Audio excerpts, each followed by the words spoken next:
Good morning. Thanks for joining us. My name is Hubert Zaitchik. I'm CEO and co-founder of Health Wildcatters here in Dallas, and our conference will last for 4 hours today. You'll see a panel, and here's our agenda. All of you should have received an agenda that reads like this, and we're going to just quickly go through what's going to happen this morning.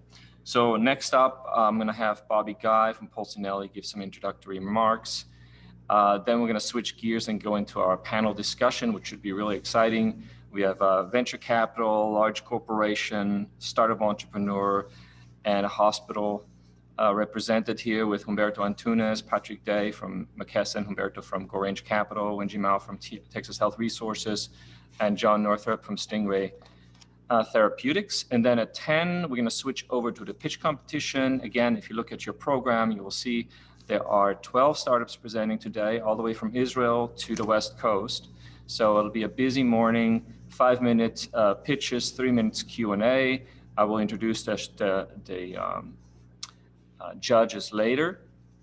And at noon, or slightly before noon, we'll see exactly when, Elise Dickerson will give the keynote talk, which will be actually an interview moderated by Bobby Guy. Right around 12:35 or so to 12:45, we will wrap that, and Bobby will announce the winners of the pitch competition today. We wouldn't be here without the help and support from our sponsors. These fine organizations support our activities on a daily basis and allow us to do the work that is facing the public, that we're doing on the educational side and in the community, and our community being really the world these days, right? Not just the Dallas or Texas region. So we're very grateful for the support of these organizations. The one aspect, and again, this being one of our last Zoom-only meetings, the one aspect that always is missing in these is the networking aspect. I have to admit, I was at an in-person meeting yesterday. It was a lot of fun. It felt almost normal. Actually, it'll take us a while to feel normal, but anyway, we shook hands and all that honorary stuff. In any case, one thing that's missing is the networking aspect. And so we have a networking group on LinkedIn, and you will see this link also in the chat, that is exclusively open to attendees of one of our events. So if you have attended one of our Pulse events or MedVentures, then you punch your ticket into this group. So you have something in common with the people in this group. But now it's my pleasure to introduce Bobby Guy. You will see Bobby a couple of times today throughout the day, including the interview and then announcing the winners later. Bobby is a shareholder with Polsinelli, and he'll pop up here in a second, so don't worry, he'll be right here. Shareholder with Polsinelli. Polsinelli is the main sponsor of our conference here, of MedVentures, and also the organizer of the Healthcare Dealmakers Conference, to which you're also invited. You just have to go to the website, Healthcare Dealmakers Conference 2021, and you can punch a ticket. This conference starts tomorrow. The Health Innovation Pitch Competition that we'll see today is co-sponsored by the Healthcare Dealmakers Conference and Polsinelli. And so this is kind of the piece that links the two conferences together. If it were in person, they would be literally day one in the same venue, and the next day would be the Healthcare Dealmakers Conference with the pitch competition fusing the two together. But on the professional side, because if you get to know Bobby on a personal side, he's just an all-around awesome guy. There's no way you will leave a meeting without having a great laugh and having fun. If I'm successful, I can get him to laugh uncontrollably on the air, which shall be my goal of today. But we also need to accomplish here what we're here to do. So Bobby's on the professional side, his list of accomplishment is too long, but just to give you a glimpse, in the years of 2016 and 17, he in each year consecutively led the largest skilled nursing spin-offs in the country with 30 buyers in 25 states. In the post-acute and behavioral space, his team has bought and sold over 500 healthcare facilities in the last 3 years alone. That gives you an idea of Bobby's and his teams and Polsinelli's depth in this space.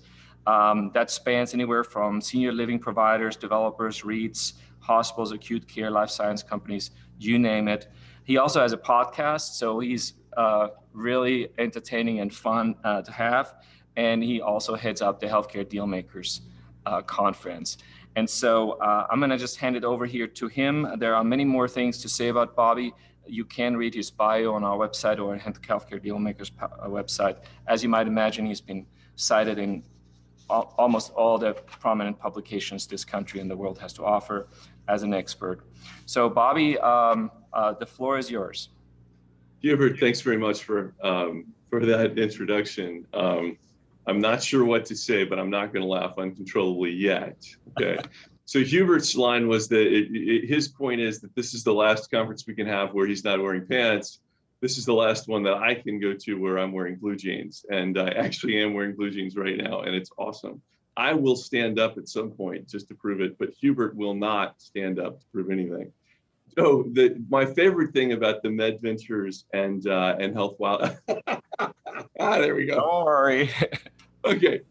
My favorite thing about MedVentures and Health Wildcatters, this first day, and then the second day with the Healthcare Dealmakers Conference, is that day one puts together innovators and their ideas, with day two, where we have the providers who use those innovations, and then the funding sources who ultimately make the equity and the debt that bring those to market to do it.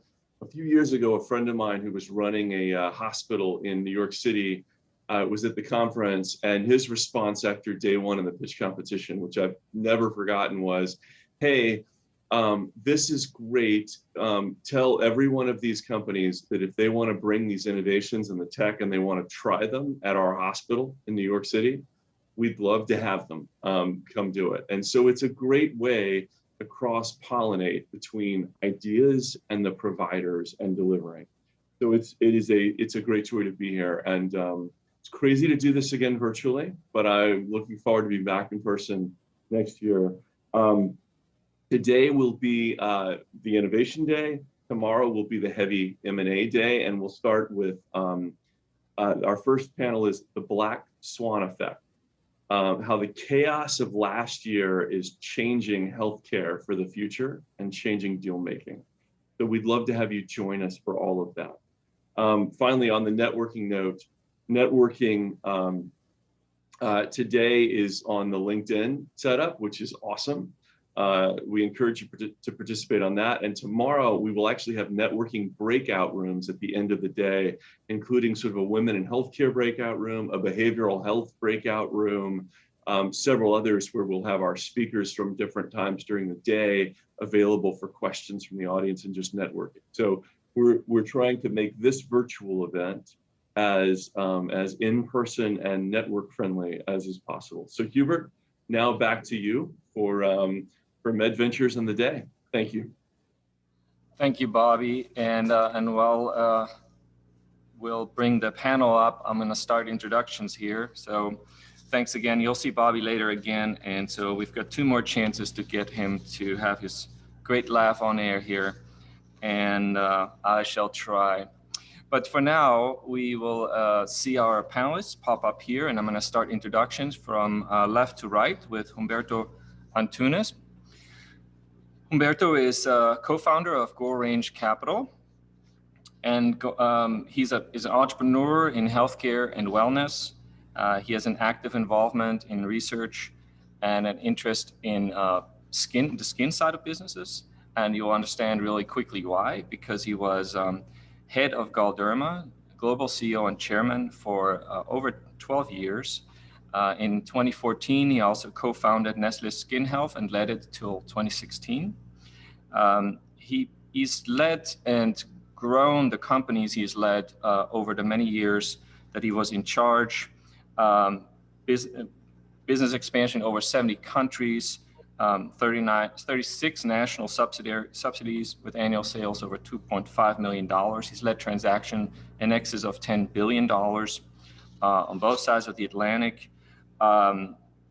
His interests are very diverse, but of course he's specialized in dermatology, plastic surgery, ophthalmology, aging sciences, some particular interests of his. But that said, he's really got a great overview from the venture capital side of what's going on in the world and where innovation happens. He's got a long list of memberships, as you could expect of someone with such a distinguished career, of American Academy of Dermatology, or the Mckesson group that I've had the pleasure of speaking to as well and interacting with him. And he speaks 6 languages. I was just thinking about it. I might be able to count in 6 languages till 10, but don't put me on the spot here, because no, probably not. Next up is Patrick Day. Patrick is SVP and Chief Data and Digital Officer at Mckesson. Patrick is responsible for Mckesson's data and digital strategy, including AI and MI analytics, cognitive automation, and integrations. I'm giving you the abbreviated versions, by the way, so you can see the long and proper formal ones on our website or the Healthcare Dealmakers website or the program that you got today. His broader effort focuses on supporting digital acceleration across Mckesson. And so as many of you know, Mckesson moved to Dallas from California a couple of years ago and is really starting to have this impact of a Fortune 10 company here in our region as well. Prior to Mckesson, Patrick served as Vice President of Digital Health and Innovation at Amgen, the world's largest biotechnology company, and had wonderful success there. And then prior to that, he was also Vice President of Information Systems at Mattel. So welcome, Patrick.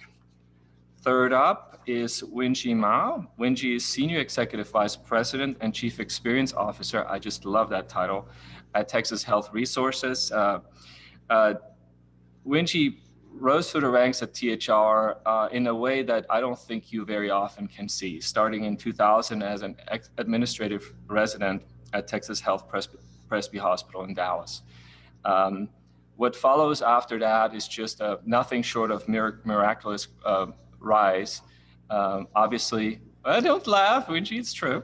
And I'm not going to name all the hospitals she's led along the way and the success that she has accomplished, but you can imagine successively leading Texas Health Resources as a team of the corporate leadership to where it is today, a top-ranked hospital group of, I'll leave the exact number to you, Winxy, but I know it's not much shy of $10 billion annual revenues. She has also received multiple accolades around the country from a variety of very well-recognized resources like Becker's Hospital Review as one of the top 130 healthcare leaders to know, or 25 healthcare leaders under 40. So thank you for your time this morning, Winxy, and welcome. And last but not least, we have John Northrup. John is CEO and co-founder of Stingray Therapeutics. John's a biotech executive and has been one since 2009. Leading now as CEO and chair of Stingray Therapeutics, he also, which is an immune oncology company, he also is co-founder and past board member of Panther Therapeutics, which is a cancer stem cell space, and a co-founder and past chair of Celerius Pharmaceuticals, which is a NASDAQ-traded epigenetic cancer company. He's member of several boards of other healthcare innovation-focused companies, and through his career, he was COO of Jubilant Innovation, which was an Indian venture capital organization, led another organization called Horizon Biotechnologies for a few years, is a published author. It's really funny. John's last company went through our accelerator, and just to show you, this is rather on the intimidating side. What he gave me as a welcome gift was the book, The Business of Healthcare Innovation. I have a copy of it. He wrote the pharmaceutical industry section of that book.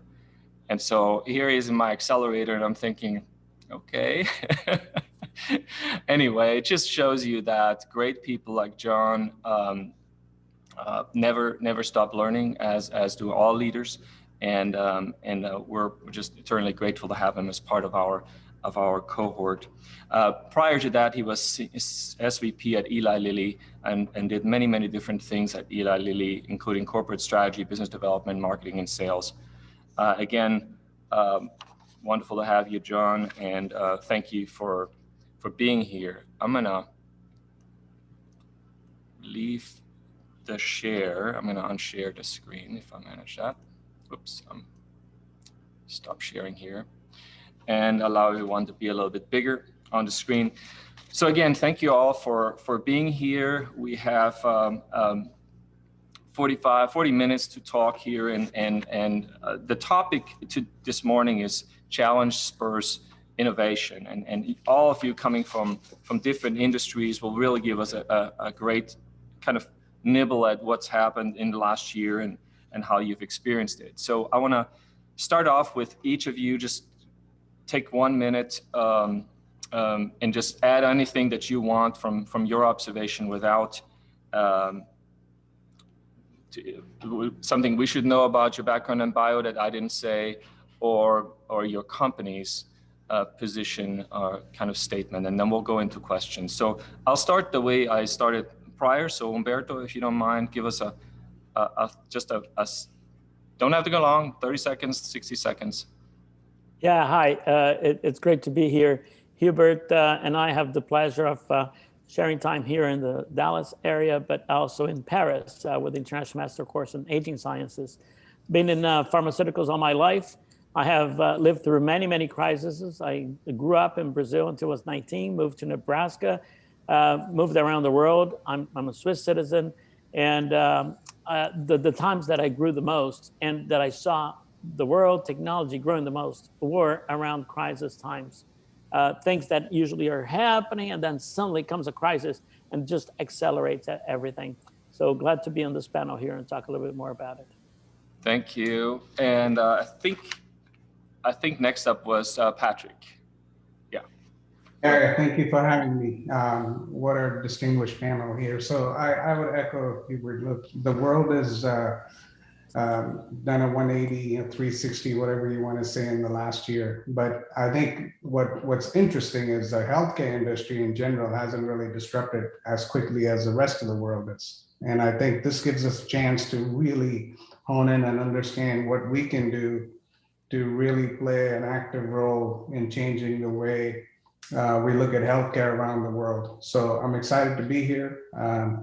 This stuff really gets me going. So thank you for having me. Okay, thank you. And then Winxy, if you. Well, thank you for that great introduction. As he mentioned, I serve as the Chief Experience Officer for Texas Health Resources, one of the largest healthcare systems in North Texas. We started off as a hospital company, and that's how most of the region knows us. But our portfolio really does include not just hospitals, but a physician group with over 1,000 providers, ambulatory services that range from imaging centers to urgent care centers to ambulatory surgery centers. And through our partnership with UT Southwestern, we have one of the largest Medicare ACOs, accountable care organizations in the country, and a Medicare Advantage plan. We also have a JV health plan with our colleagues at CVS Aetna. I'm a biomedical engineer by background, so this is the type of work that I love to be a part of. So thanks for having me today. Currently, my role is to drive the future strategy for Texas Health, one that is truly consumer focused and makes care reliable, affordable, and convenient for our community, and translate that strategy into reality across the organization. So thanks for having me today. Thank you, Winxy. And last but not least, John. Well, thank you very much, Hubert, and thank you for allowing me to be part of this panel. It's a real privilege to be here with the other members. I would go all the way back when I started business school. And the first thing I had to learn, because I went to Wharton, is pretty quantitative, was that I had to come in and do kind of a math bootstrap session for a couple of months before they allowed me in the program. And the first thing we had to do was operations research and learn various business models. And in that, one of the classic business models is linear program. And linear programming, you always try and optimize, and you always optimize to a set of constraints. If you don't have those constraints, you can't optimize. So constraints are really important to try and get to a goal.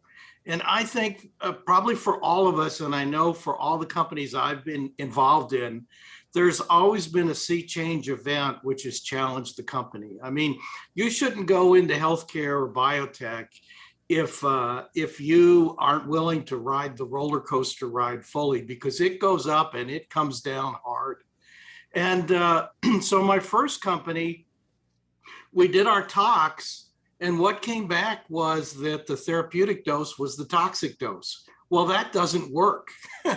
So we had to find our way out of that, and it took a couple of years, but finally we found a great formulation that fixed all of that and had a very non-toxic product.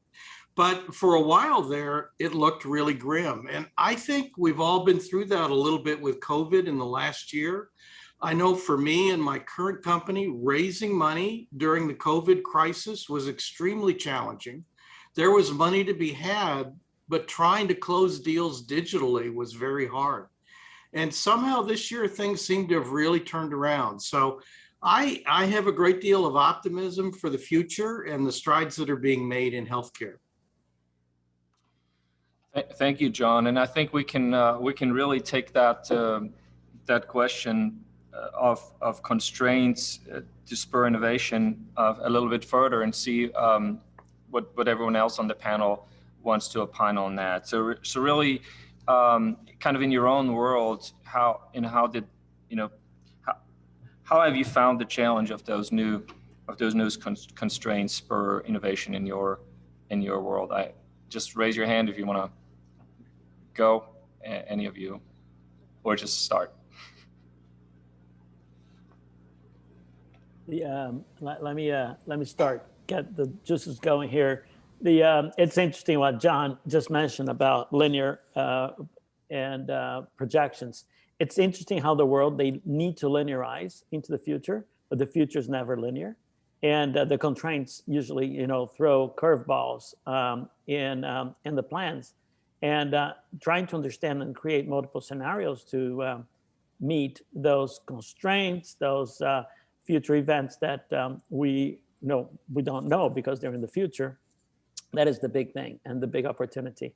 But I'd be curious to hear about John and the constraints inside linear projections and how you apply that to business in general.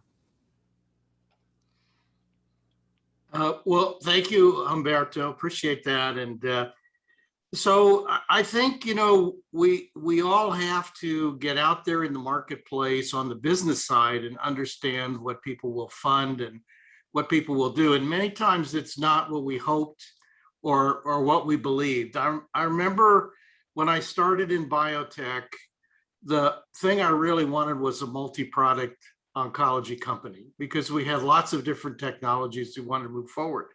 And 6 months later, I realized after hitting the brick wall many times, I couldn't get that funded in the angel world. And then, so we wound up splitting our programs into different companies. And then we found people who were passionate about what we were doing, as opposed to people that says, well, I like A, but I don't want my money to go to B. So how can you guarantee that for me? And of course, in a multi-product company, I couldn't. And then, you get to a certain size and then you need multi-products because people don't want to back a one-horse pony. It's too risky. And so you have to constantly listen to what's viable, what people want, what the market wants, and you have to adapt your business to it all the time. And at the same time, you have to move the science forward. And I think that's the brilliance of people who are successful in this area of healthcare is how do you find a way to meld both together in a powerful structure that really works and people will pay for at the end of the day. Yeah, the other thing that's interesting is coming from a large biotech, I watched a number of our senior execs disperse off and start off creating their own standalone companies. And I mean, you can go through the laundry list of these ex-Amgen people, from Kite to Allogene to some of these big companies that have been gobbled up now, and they keep spinning up. Part of it is in that particular space also, I think you said this earlier, John, there is a lot of capital to have. In fact, my previous boss, who was the head of strategy, left 2 weeks after me to join Flagship, because they are starting companies almost on a weekly basis in this space. So I think what you're seeing is the investment community is excited. They want to get in there. If you just look at digital health by itself, you know, the first quarter of 2021, they've already funded almost 7 billion. In all of 20, there was only about 14 billion.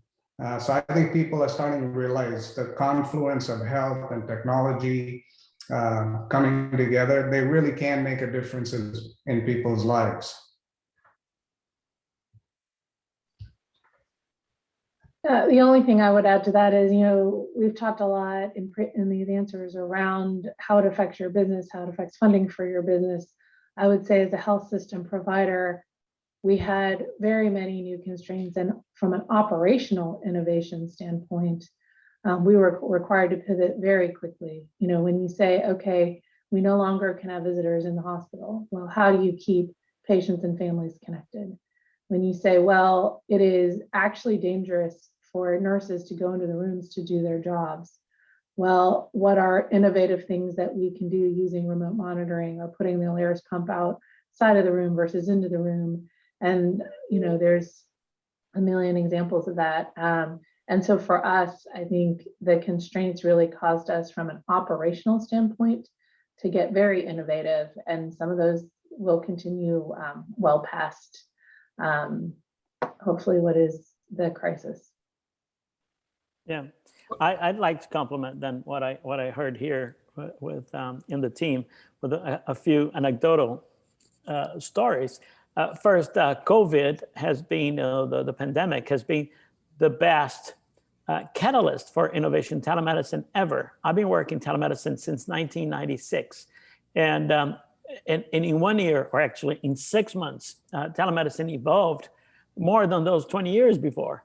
And it was because of healthcare providers, nurses, and patients mostly needing it and trying to do that. That will be integrated into the daily practice of anybody nowadays. And what's going on. That was a crisis. That was an example. But I'd like to say an anecdote way back. In 1984, I'm in Switzerland, very peaceful. And Novartis at that time was Ciba-Geigy. Novartis wanted to close their operations in Argentina. I was 25 years old. They sent me down there with $300,000 in my pocket and saying, you got to close that with the $300,000. I quickly realized that he needed $3 million. 1984 in Argentina, that was the Falklands crisis, if you remember. That the Falklands crisis, that country was down the drain. I mean, you would see military people at traffic lights asking for money. It was horrible. And I said, how do I do this here? So I started looking around, and I found this guy who had he had bought, right when the Falklands started, he imported so much raw material. He was selling aspirin to Bayer, paracetamol to Johnson & Johnson, raw material to the originators. He made so much profit during the embargo that the world put on them that he bought the company, the Novartis, that Ciba-Geigy Argentina. He bought it. And for a price that was like 5 times more than we ever thought would be possible for the real estate only. And when I asked him, why are you buying this? And he says, I have a few ideas, but I like the loss in the balance sheet because I made so much profit. That loss merged into mine. I'm paying it with the tax savings that loss carry forward. I said, okay, this is interesting. I never thought that I could sell a loss, right? And then the next thing that happens is 6 months later, he buys a company called Rhodia, Rhône-Poulenc. Rhône-Poulenc was a huge company. That's what Sanofi is today, a huge part of it.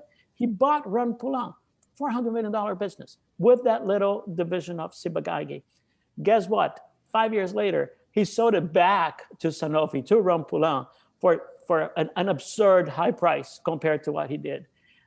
For me, it was eye-opening to say, in moments of crisis, that there are huge opportunities. COVID was a huge opportunity for us.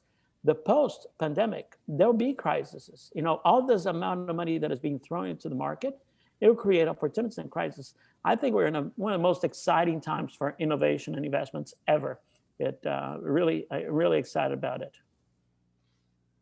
I think that's a very good point, and I think it goes back to some very basic blocking and tackling on business to be not necessarily over prepared for a crisis, but to be ready and able to respond to a crisis, which requires some fiscal discipline, which requires some reserves, which requires this sometimes in peace times and in quiet times, apparently over excessive paranoia about how things could go down and always thinking about what else. But if you are prepared, then you can weather the storm just like anybody else. That it's set a little bit of money aside to weather problems on the home front.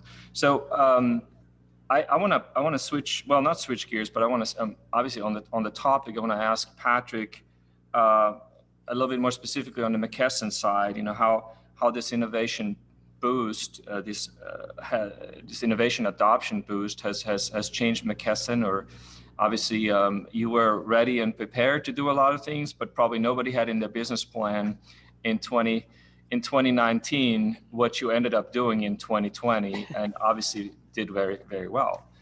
So can you tell us a little bit of how this has influenced Mckesson, or how Mckesson has influenced the innovation cycle? Yeah, so first, I'm relatively new to Mckesson, and part of that process was to kind of start to foster this innovation culture. I think you guys know Mckesson's been around a long, long time. I want to say it's like a 180-year-old company. It's a Fortune 8 company, and it's got distinct business units that serve a variety of people around the country. But when I came in, part of that process was to look at how do we change and bring forth the culture of innovation. In my previous role, I used to say to our CEO that innovation is not easy. It's hard. It's like finding molecules.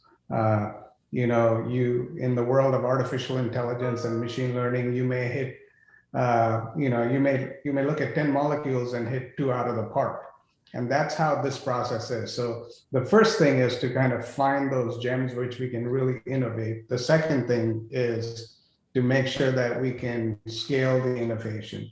The single biggest issue today in the world of AI, machine learning, and innovation is what we say is innovation at scale. So they work very well when you look at it in very small pockets, but when you try to broaden the use of it, I think it brings an enormous amount of challenge. And then the second piece of it is actually bringing the organization along. You know, most times people are nervous around this. And so bringing that culture of innovation and starting to change that mindset at Mckesson is from the top as well. So I think we're starting to see that. I hope 2021 will give us our first foray into some of these areas like accelerators and things like that they haven't had to think of in the past. So stay tuned, see where it takes us. Thank you. And obviously with Mckesson being also fairly new to us here in Texas, I had a chance to meet some of your colleagues yesterday, including Tom Rogers, who gave a talk. And so echoing your words, the innovation we've seen in a matter of weeks on the adoption front was nothing shy of a miracle. I personally, I don't remember where I read this, but I think the adoption of physicians, Winxy, you might know, of telemedicine by physicians was somewhere bobbling around 50 and 60% pre-COVID, and within about 3 months, it was 100%.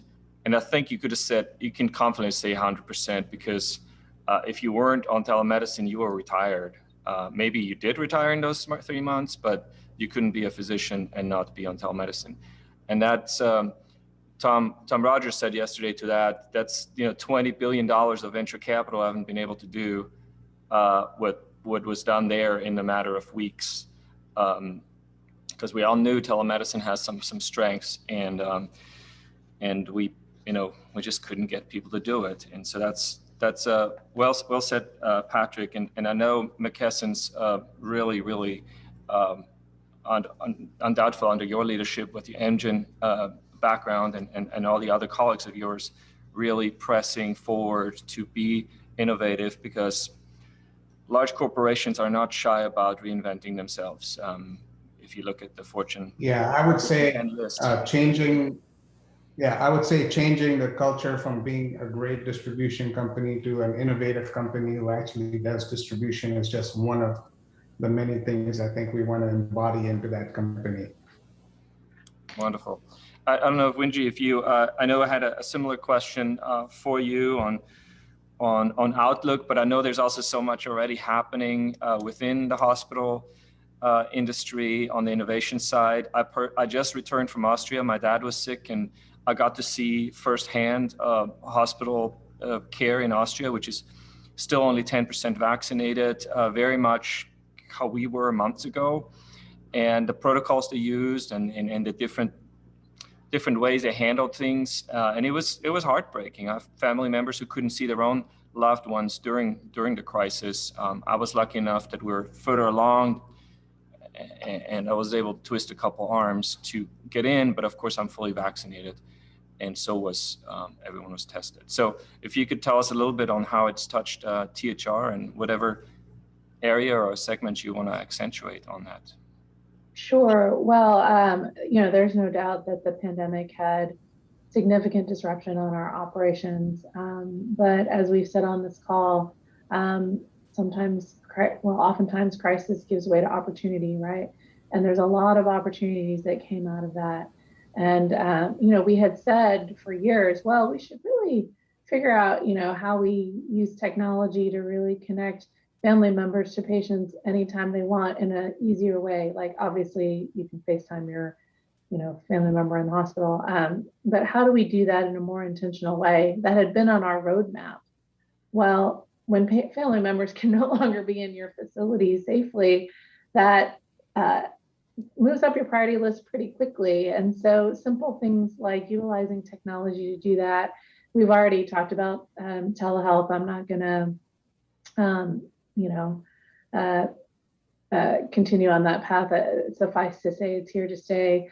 I think what I'm most excited to see is really three things.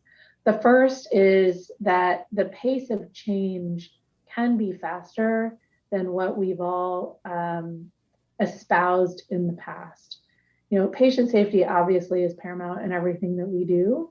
And so we are very risk averse. We dot our I's, we cross our T's. All the care we give is evidence-based and it's been peer reviewed in 54,000 journals. And we didn't have the opportunity to do that. But we were able to put in decision-making processes and gating that allowed us to continue to provide the safe and reliable care that we expect of ourselves and that our patients expect of us, but still that we can pivot quickly and safely when needed. And we need to take some of those lessons that we learned and continue to press on the pace of change within the care delivery system. That pace of change includes that idea of the increased acceptance and adoption, both on the patient and consumer side, as well as on the provider and care team side. The second thing I would say is I'm very excited about how far we've come from a payment parity standpoint, and how payment, at least during the time that the pandemic will be in place and through this emergency order, that payment will not be a barrier to telemedicine and telemedicine adoption. Prior to the pandemic, a telemedicine visit, even though the physician is doing exactly what they would do in your office, was reimbursing $9 to $16 per visit, as opposed to what the reimbursement would be would that patient come into the facility, and that was really not tenable for our providers, for our physicians. Now that there's more payment parity, recognition of the value of telemedicine, and it's not just, oh, well, it's on a video, anybody can do it, right? That I think the increased adoption will be there to stay. And that's not just on the telehealth side, that's also on the higher acuity, acute care at home, and all the pieces of care at home that have been accelerated as well. And then finally, I think technology is finally maturing to a point where it actually can deliver on our aspirations. I think as we look in the previous, 5 years, the organizations that we talked to, it was close, but not quite at a point that was operational, that would could actually be operationalized. And now what we're seeing is a flurry of organizations and companies that have been maturing over time and to a point where it really can deliver on those aspirations in an efficient way. And I think that's when you'll see the adoption curve just, drive, accelerate exponentially. And then finally, I just want to end on a note that is very deeply personal for me, which is one of the most exciting things to see is the recognition of our frontline caregivers and what they do every single day. Their commitment, their passion, their resilience during this pandemic, coming into work each day, where it was one team, one fight. Our frontline caregivers are definitely the heroes. And there are many, many other unsung heroes in the background that allowed our caregivers to flourish, right? We were never utilizing PPE. We weren't rationalizing masks. That gave our caregivers confidence. Well, what allowed that was an excellent supply chain team that made sure they were procuring and that we had diversified our supply chain prior to the pandemic to ensure that should a black swan event occur, we were prepared. To Patrick's point, did that add a little bit of, expense perhaps, but we were prepared. And while there are many opportunities to capitalize on through this crisis, I think it's important to stop and recognize that the crisis did take a toll on a portion of our workforce and our society, and that we need to make sure that we continue to support them and lift them up in the coming months and years. Absolutely, absolutely. Yeah. Absolutely. It's been not, I can't come up with any other analogies than war. And some of us have experienced it firsthand. And those would be those frontline workers and people like you who are on the front lines in the hospitals and those who have loved ones. And then there are, a lot of us who are in the background doing what we can, in some cases surviving, in some cases making the best of the situation, and in some cases trying to come up with ways to help, which I know all of us here as healthcare leaders have in the last year. But absolutely stunning how dramatic this impact was on the people. I mean, I'm a physician by training. My dad, who was just in the hospital, is a physician, and I've seen what these caregivers have to go through to deliver the care. And it's easy to be at home and not see that, as it is in war when somebody else is fighting the war. So thank you, Winxy. Absolutely. I think on the kind of opportunity side, to swing this into as a crisis that spurs opportunity, I'd like to also ask Humberto to give us a little bit of an taste of what you have seen, Humberto, in the last year on the opportunities. What is it that's popping up? What is it that you've observed on the investment side that is getting funded and probably getting funded, might not have gotten funded prior because we have a different appreciation for things now? Yes, thank you, Hubert. Is by the way, great name you have, Hubert. Is I agree entirely. I agree entirely. This is like war. I mean, yes, COVID is a global pandemic. It is really like war, and I think that some of us that have seen, peripherally, in my case, war, you can make a lot of analogies, and I think that the Texas healthcare comments that are, on maturing technologies and healthcare, I think what we saw is that healthcare and sick care that was recognized as a problem maybe before 2019, just the costs and people looking at it as a problem, we became part of the solution. I think that's the biggest change that has been in the mindset, and that has opened up opportunities for all of us. Something that was going on already for the last probably 10 years is that a lot of large corporations in healthcare were focused on short-term EBITDA, and they were cutting R&D. They were focusing on very late stage innovation and on their short-term delivery of R&D. And that kind of left a lot of the earlier stage opportunities or projects and scientists out in the wild. And some of them were too early and were not immediately investable yet. But what we've seen in the last 5 years is that those projects started becoming investable. And this last 2 years, mostly with convergence of digital, omics, Internet of Things, all this convergence, things are becoming, a lot of these projects are becoming more viable than ever. To Winxy Mao's comment on some of this technology maturing, I think it's not really mature yet, because mature is almost like, it's stabilizing. It's not yet. I think it's really converging. Internet of Things, for example, I make an analogy to fax machines. If you have only one fax machine, it doesn't work. You need thousands of fax machines to make it work. Internet of Things is the same thing. So until people start integrating Internet of Things into several instruments, several equipments inside their systems, it doesn't work. Until we have 5G, it doesn't work. Until you have broadband, it doesn't work. So all these things are converging, but also omics, material sciences, a lot of them are, it's just bursting effervescent. It's one of the most exciting times of innovation in healthcare that I've seen. And it combines with a crisis that makes people understand that healthcare is part of the solution. Staying healthy longer is better than trying to treat sick people. No vaccine is better than having a treatment to avoid that the person is going to a respirator. All that is helping us to fund projects. We see projects that are popping up everywhere. Healthcare is a great example.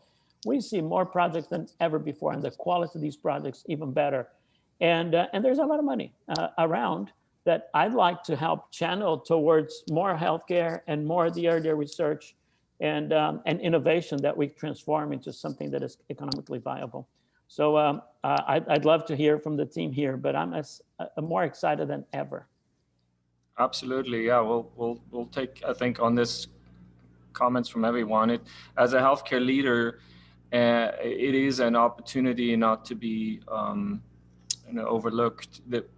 Our industry has been on the front page of the newspapers for over 12 months now, and I think what it's done for us is it's given that extra boost on people being willing to implement some things, because they finally have to see them firsthand. They have to experience some of these things. Again, it's always easy to just go vote and do this or that, but when you are touched by something personally, or in your family, or in your friend circle, all of a sudden these things become real. And so for us, that's an opportunity to, act.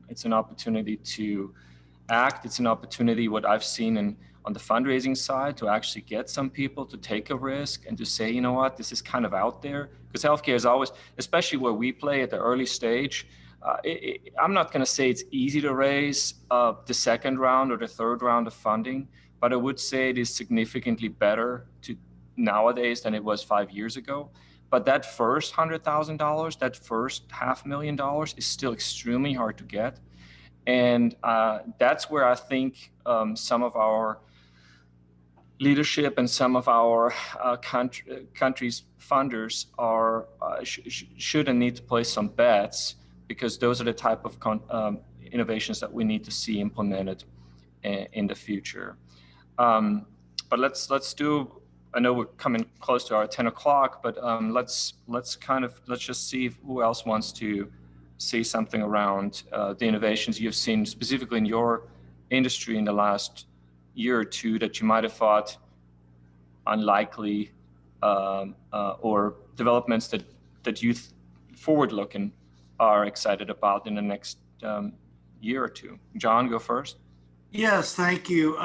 Well, first of all, it's a very exciting time. And I do think, to your point, Hubert, the last 12 months have really shown the world and its citizenry what this industry can do and how important this industry is. And all through my career in healthcare, there's always been a strong emphasis on cost control.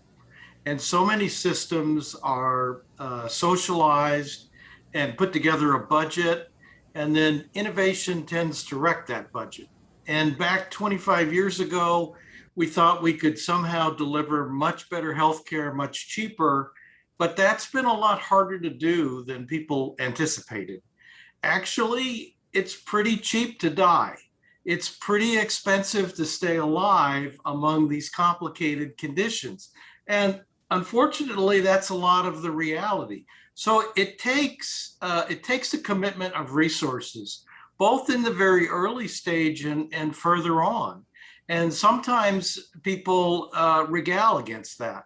So I think one thing people have really seen in this crisis is if you don't have medical technology, look at what's going on in the slow rollout of the vaccine in Europe. Look at Brazil.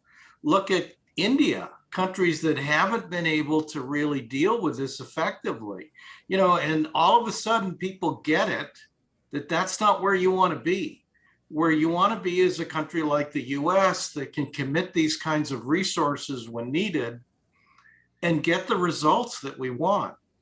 And of course, we would love it if no one had died. But, you know, we've done so much better than the rest of the world. And I think that becomes real and tangible to people through this crisis. And it's been a reevaluation of the value of the whole industry, top to bottom. And I think when the industry does well, those of us who are in the early stages of trying to bring innovation forward, which is always the toughest to fund, we do much better as well. There really is a situation where a rising tide raises all boats. John, as someone who grew up in Brazil, and I'd like to make a Humberto comment. and then Patrick. Yeah, go ahead. If you don't mind, is you're absolutely right. A country that does not, that is hostile to intellectual property like Brazil or India, they don't foster innovation. They punish innovation. Countries that are short-term minded, they can't handle that. And that's not a surprise that the science that was here for mRNA, that actually probably started in Germany, some of the technology they were using, the science that was here came first because of the Emergency User Act, because of the CARES Act, and action that governments took. An independent party, it was just a governments took to be able to get there. And there was one party last year, it's another party this year, and they're getting things done. And I totally support what you're saying. Thank you, Patrick. I would just echo. So first, I want to commend Winxy. So I lost my mother-in-law to COVID, but I will say this, that the hospital system here, the amazing treatments they gave her, and while she had underlying conditions, all of those factors, but the treatment was just unbelievable. One other thing I'd add, America, one of the things in the healthcare society, we're a break-fix society, to John's point. We get sick, we get great treatment. I think the goal now with some of the things we have with omics and genomics and real-world evidence is to switch that to become much more of a predict and prevent society.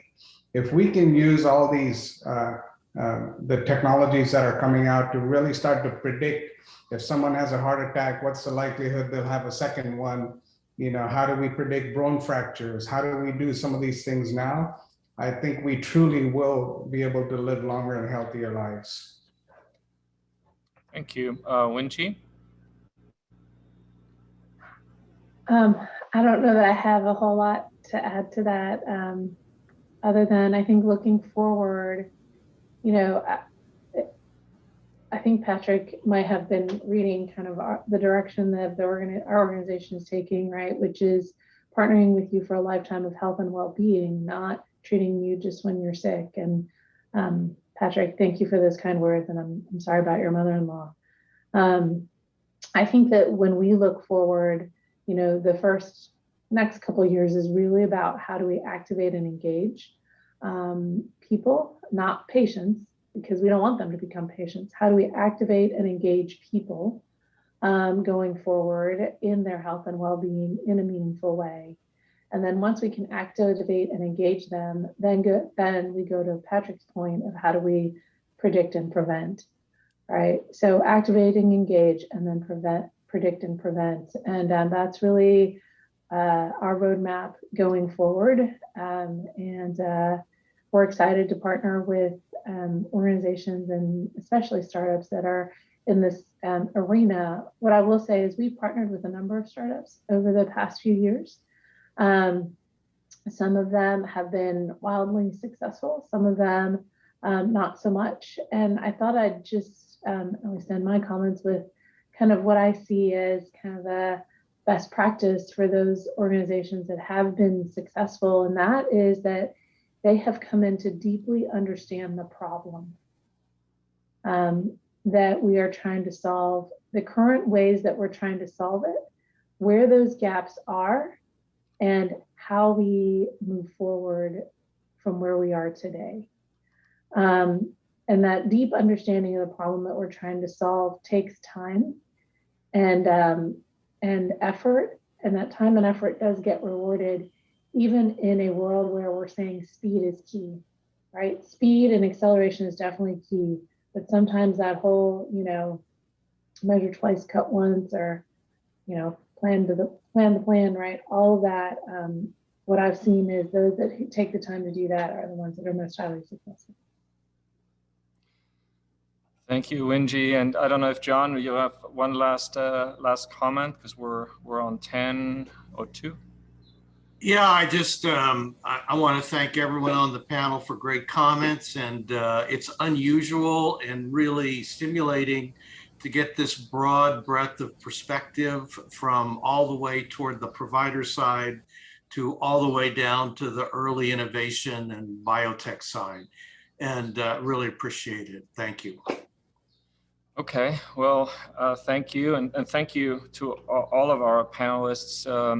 If you took one thing away from here, is that those of us who are in the trenches in health innovation, some got touched directly, personally, or through their professional involvement, or both. All of us have seen innovation flourish, and on the positive side, see things being developed and, more importantly, adopted, which is kind of the key features. Instead of being in this pilot purgatory for many years, some of these startups are actually emerging from there. I think from a regional point of view, there is no doubt that things are moving even faster in the Dallas-Fort Worth region and Texas in general than anywhere else. We've got the most distinguished corporations here, and leaders, not just anymore in regionally or statewide, nationally, but internationally, and are seeing that really on a daily basis. I don't know if anybody saw, Caris Life Sciences just announced an $830 million round. That's cancer precision medicine funding. It's a DFW company. That was today. Yesterday it was something else. So it's a daily occurrence now, and I think there's also, of course, in the Dallas-Fort Worth region, as the fourth largest region in the country, is the top region of growth in population, and I think we'll see that also executed in other arenas. So with that, I'm gonna wrap our panel. I thank you all. John just texted me he had to run. I promised him at 10 o'clock. We're a couple minutes over. But such is the life of the startup entrepreneur. Somebody might not invest if he's not there. So I want him to be there and do the good work he's doing with his corporation, which is he didn't even say it, an immune oncology corporation. So something we all want him to win with. Thank you, Humberto. Thank you, Patrick. Thank you, Winxy, and of course, John as well, for being here, spending your morning with us. Welcome you to stay on and watch 12 startups pitch, but I also know you're busy, so you are excused and don't have to stay. We are recording this, so I'll circle back with all of you on this portion and whether you're okay with us publishing it, of course. But we are recording the pitch competition for sure, so you'll be able to see that. So with that, thank you all for being here, and you will be officially demoted to spectator status. So that is not in my heart. In my heart, you are my panelists, but for now, bye. Thank you. All right. So thanks again, wonderful panel. It's just amazing to have all these people right here in our region when that is not even necessary, right? To have them all here with Zoom. But there's just so many to choose from, so many wonderful executives that are willing to speak and are able to give us feedback. So we're going to switch gears here and I want to share my screen for a second here.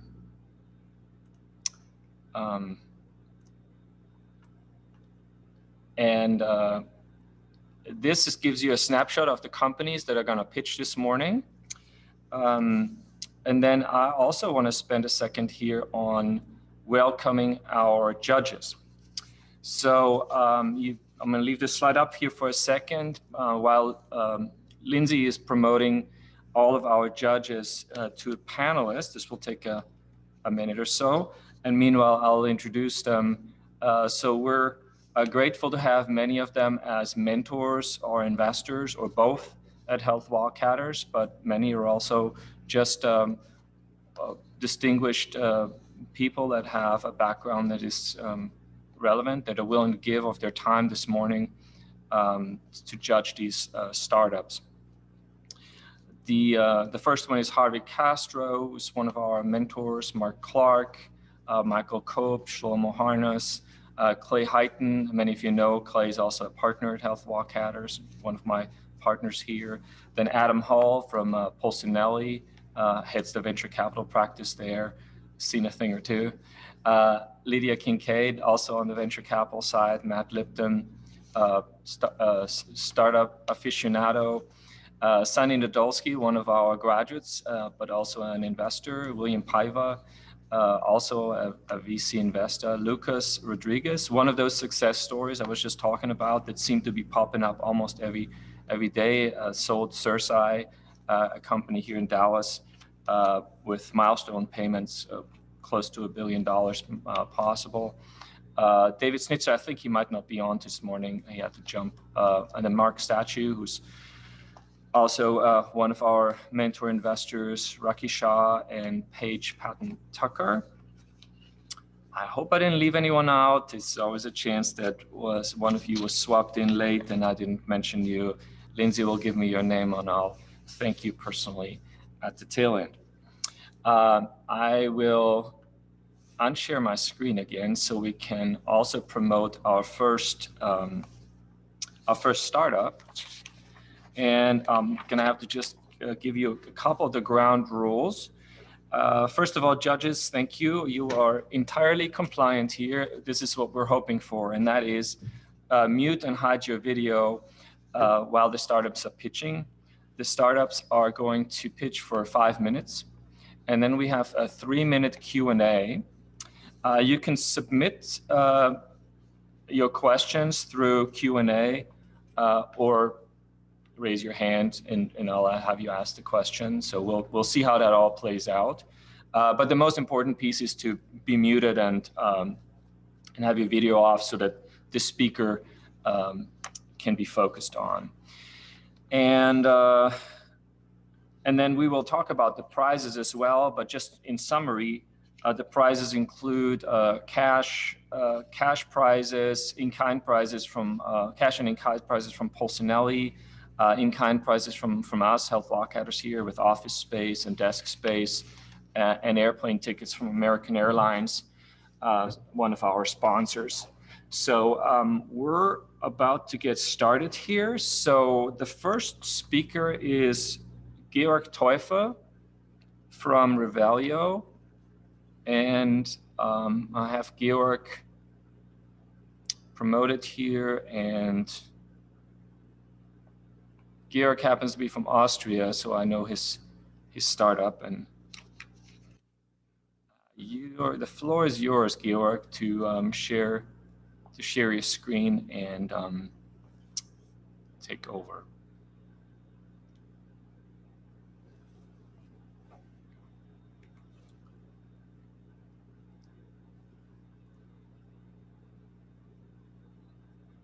All right, I can see everything, so go ahead, and there you go. And the floor is yours. Hi, everyone. Go ahead. Starting with the slide.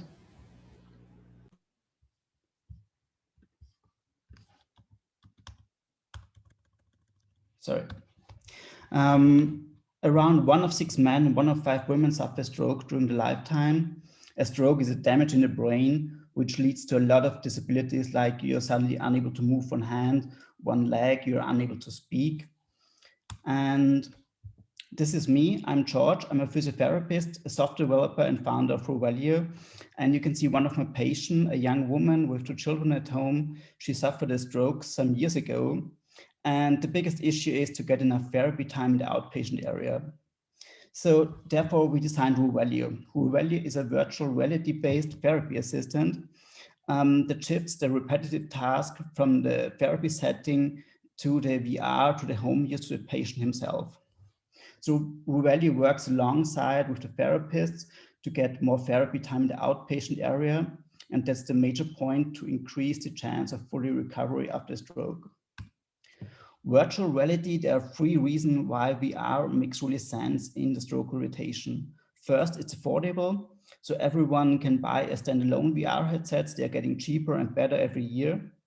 The second main reason is the motivation through the gamification.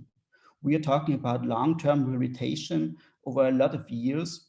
And that needs a lot of really good gamification to really motivate the patient to stay focused on his therapy. And that's the magic behind RuValue. With all the sensors of the headset and the tracking, we can track each interaction and we can personalize each therapy. So for example, our boxing exercise, the system learns with each movement, each interaction of the patient, the system learns about the comfort zone where the patient feels comfortable to move and challenge him out in the learning zone. So to move always a little bit further, a little bit faster, to get the right stimuli to learn, to improve. With all this data, we can personalize the therapy. RuValue is an interface to the therapist. So the therapist can track how many repetitions the patient has done, how he's improving over time. And we can learn why different patients recover in a different speed. So how we can really personalize the therapy to get the most out of the rehabilitation. And we do that because we see RuValue as an interface for research to get a better understanding. RuValue is based on a monthly fee. That's our main business model because we want to address the big need of more therapy at home. But to get there, we're working on a B2B2C business model. So we are partnering with a startup here in Europe called SyncVR. They build up a medical app store and sell the VR headset, and RuValue is one part in this app store. Second, we are partnering now with one of the world leading stroke rehabilitation robotics manufacturer.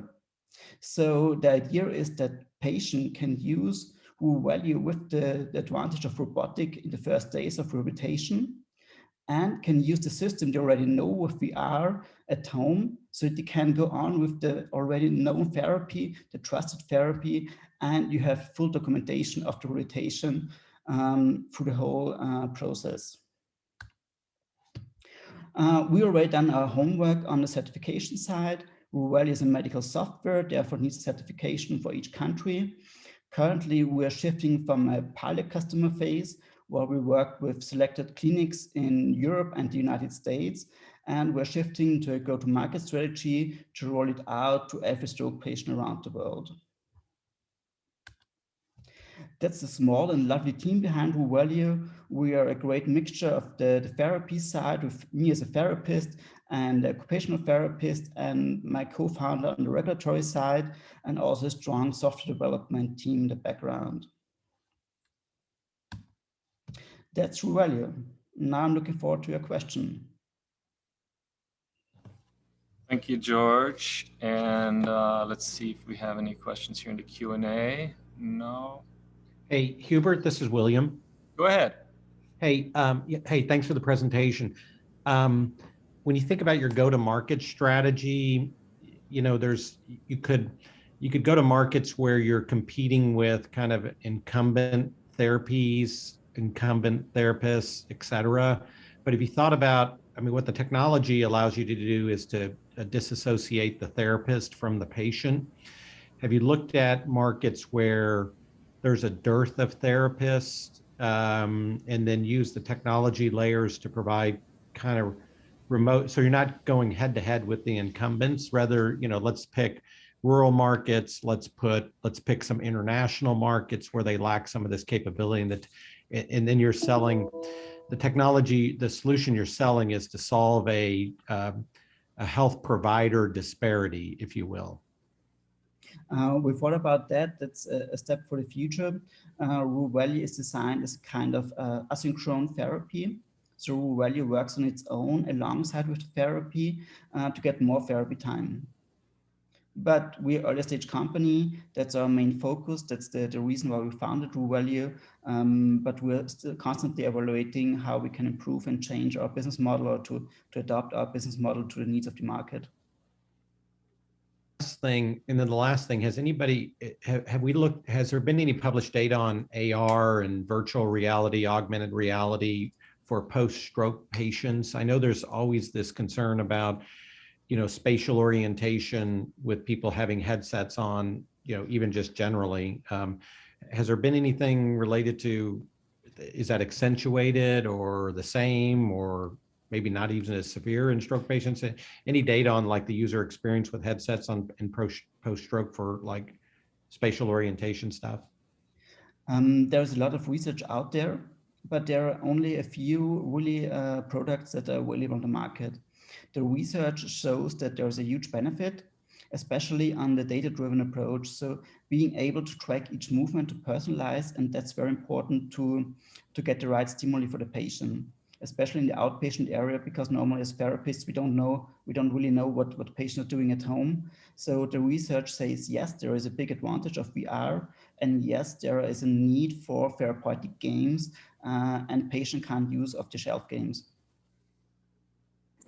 And as I said, Rural Value collects all this data and is an interface to work together with the research, with universities, to get a better understanding and to improve in the future. Okay, we have time for one more question. This is Dr. Hayden. I have a question regarding how you measure the improvements. Are you familiar with the Fulger-Meyer scale, and has your product shown efficacy in improving that score in a statistically significant way? So I know the Fulger-Meyer score, that's one of the gold standard assessments in the research. What we are doing is we calculate a motion map. So we calculate a map where we know how much time the patient spent on each location. And so we can track the comfort zone and the learning zone. And our focus right now is to improve this range of motion, so to extend this comfort zone. And that also affects the outcome of the Fulger-Meyer score. I guess my question was, have you shown a statistical improvement against some other type of therapy or no therapy? Currently, we run some small studies focused on the usability of VR and our application. Rural Value is based on evidence-based therapy approaches like the SIMT approach, observation of movement. So there's some evidence we're working on. And our mission is to collect all this data from the research. There are so many good prototypes out there and published paper to the success of the therapy, but didn't commercialize a product. So we are collecting this data and put it in, but we still have to do the clinical trials to show the advantage. We can say at least we are the same amount of effectiveness than our therapy approaches. Okay, thank you. Okay, Thank you. And that's time for us. So thank you, George, for coming on here. And obviously welcome to stay, but you'll be back in the participant pool. So good to see you, and thank you. Next up is, thank you. Next up is Steadyware and Mark Elias. And while I'm bringing Mark up and having him share his screen, also for the judges. So first of all, thank you. This is perfect. Just jump in or raise your hand if you want to be ask a question. You are welcome to also to open your camera if you want that. So it's just while the speaker is speaking. We don't want your cameras on. And then lastly, you do have this score sheets, I hope. And so keep score. We have a tight time schedule when we score these at the end. And if you can keep pace with that, that would be really helpful so that Lindsay can get the scores in time. And Mark, welcome to MedVentures. I see your screen. And if you maximize, you should be good. Are you seeing my display at this point? Or? Well, actually, I see both. I see a preview as well. There we go. Better? All right. The floor is yours. Fantastic. Thanks, Hubert. Just before I start, is my microphone okay? Can you hear me well? It's working. Okay. Wonderful. So hello, everyone. My name is Mark Elias. I'm the co-founder and CEO of Steadyware. And our mission is to restore independence and quality of life to all individuals who suffer from tremors around the world. Essential tremor and Parkinson's disease cause debilitating hand tremors that make the simplest daily activities, such as eating, writing, and drinking, a significant challenge. In fact, 67% of all tremor patients experience functional disability. There are 230 million individuals with tremors around the world and 10 million in North America alone. So after a physician diagnosis, first and second line medications are typically prescribed, but cause a wide array of negative side effects with a 40% success rate. Alternative therapies present a wide array of solutions, such as weights, smart spoons, and some new devices. Finally, surgery such as deep brain stimulation is the final stage for severe patients. It's highly invasive, risky, and expensive. So delving into the alternative therapy section, we have the Lifter spoon, which helps with eating. We have the Trimel device, which seems effective in targeting arm tremors. The Cala Trio, which is a prescription-only therapeutic that works for an hour a day and costs $5,000. And finally, weights that are mildly effective in some cases, but do cause wrist strain. So it's very clear that there's a gap in the alternative therapy section for a device that is lightweight, compact, effective, and affordable. And that's why we work tirelessly to develop the Steady One. It's a first-in-class tremor stabilization device that is battery-free, provides on-demand stability, and is clinically tested. So it's based on the concept of magnetic stabilization technology, which I can describe in more detail here.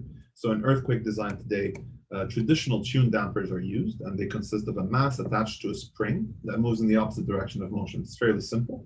Our technology, magnetic tune damping, similarly to its ancestor, uses a mass that moves in the opposite direction, but it's controlled by custom-made repulsive magnets, which allows us to target a wider range of frequencies and directions.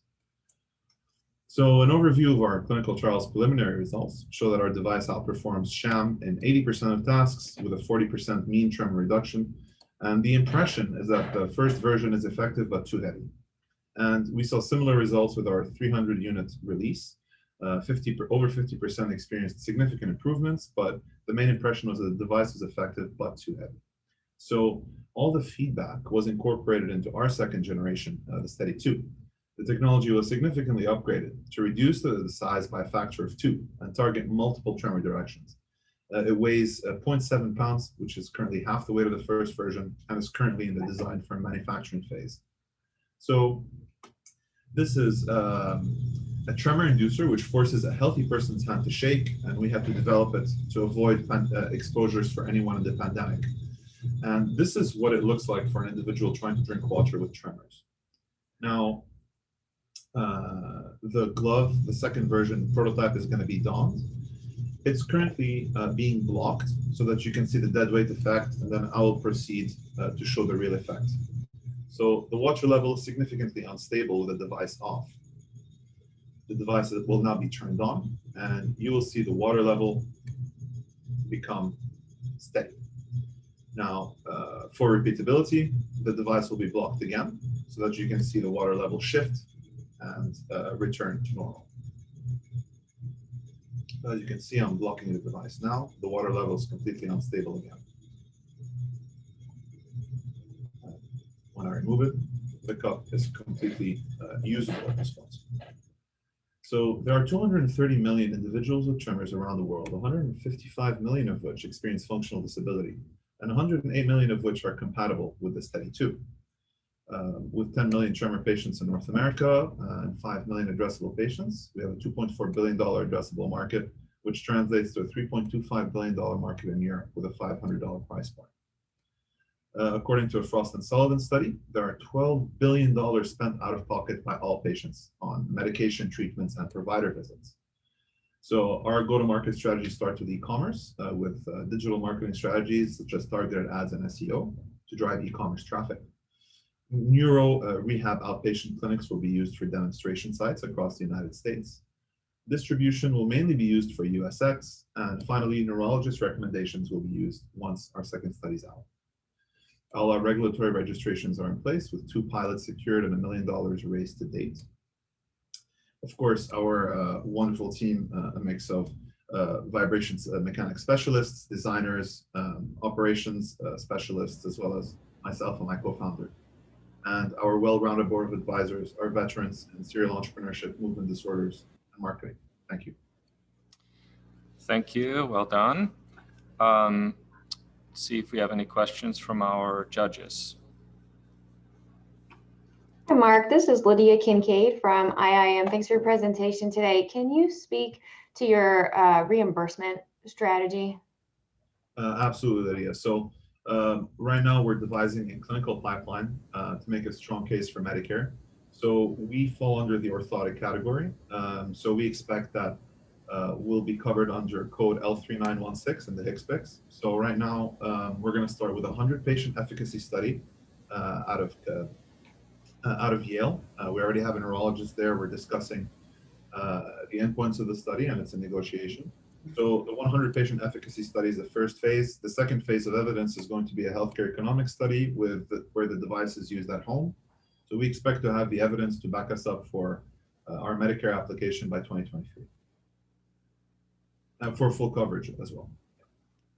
Very well. So we got another question from judges.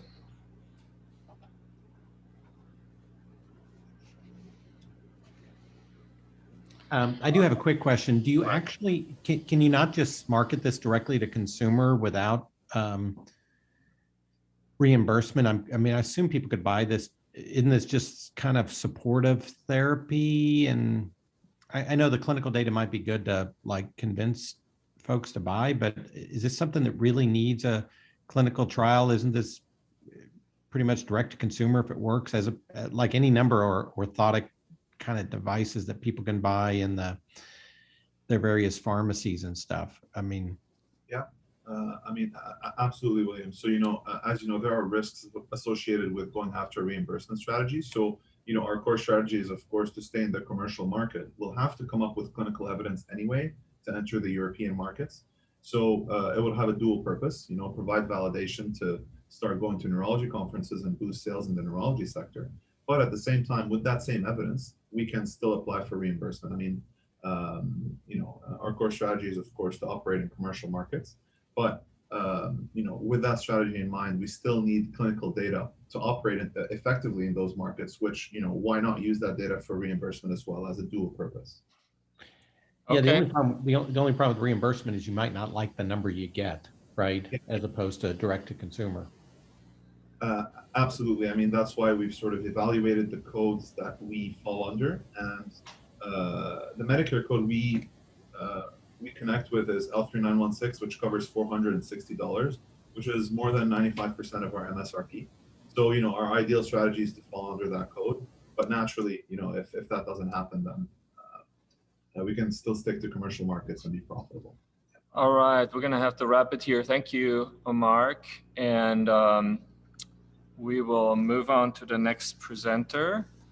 and that is Haggai Levy from Illuria. Welcome to MedVentures, Haggai. I hope you're safe. Haggai is coming to us from Israel. So, Haggai, if the floor is yours, you know that, oh, well, I'll let you bring it up. You know the drill. You've been around the block. You're still muted.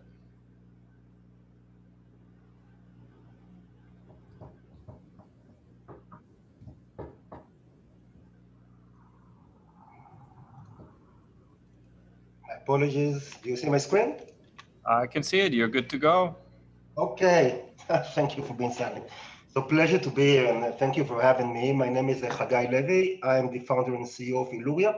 Illuria is a digital health company focusing on remote patient monitoring for behavioral and mental health disorders such as anxiety, depression, and we are starting off with ADHD. And for those of you who are not familiar with it, ADHD is considered to be a chronic disorder with short-term attributes of inattention, hyperactivity, and impulsivity, and some severe long-term implications if not properly treated. Please meet Elad. Elad is my 11-year-old son. Elad was diagnosed with ADHD at a very, very young age, and it was almost impossible for us to manage his treatment as we could never assess whether the medical treatment was effective or not.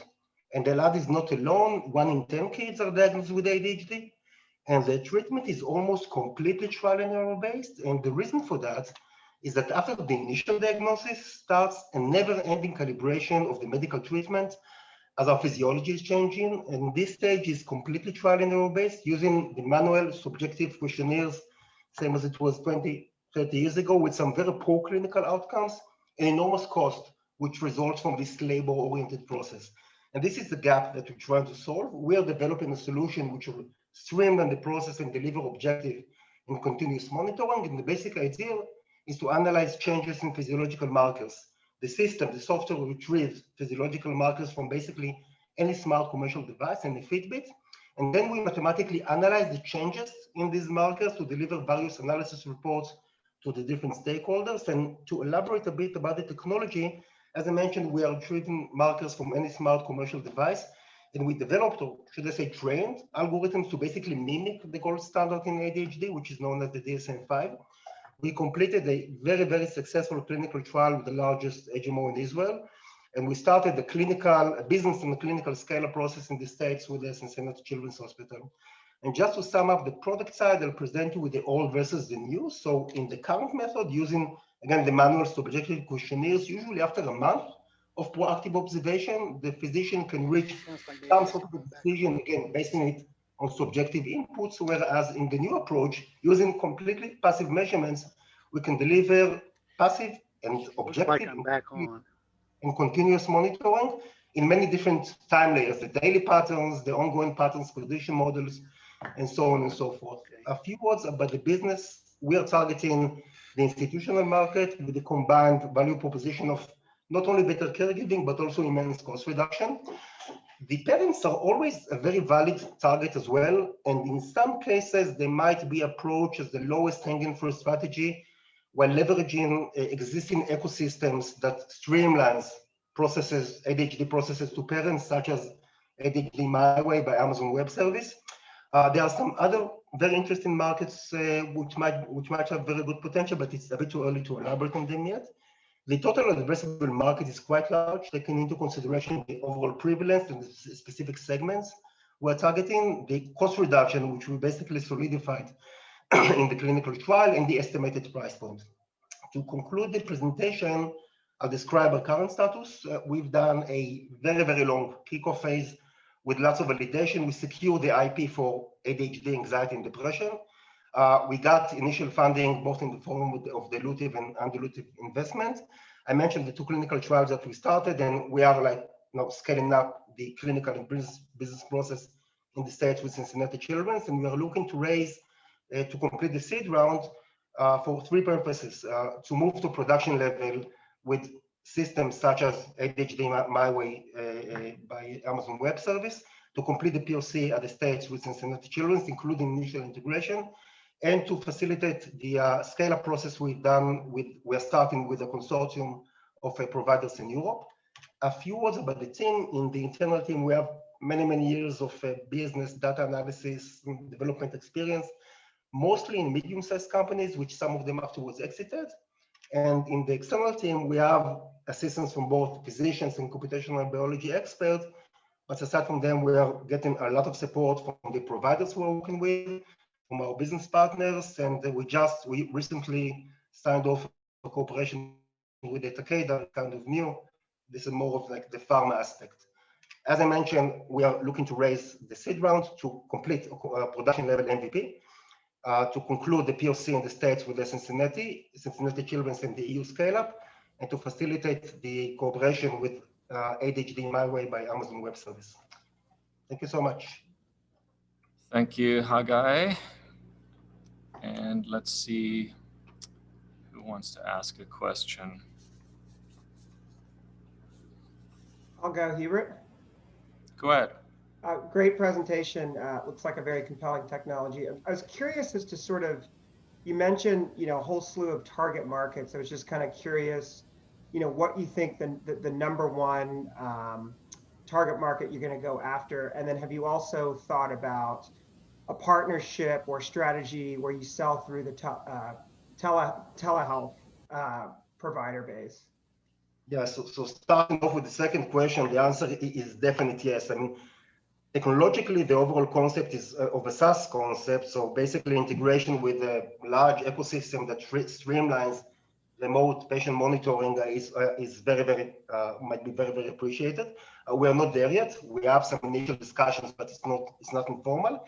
In the sense of the initial target, so again, I think it's a positive issue, but it might be a bit confusing because there are many like relevant stakeholders and partners to approach.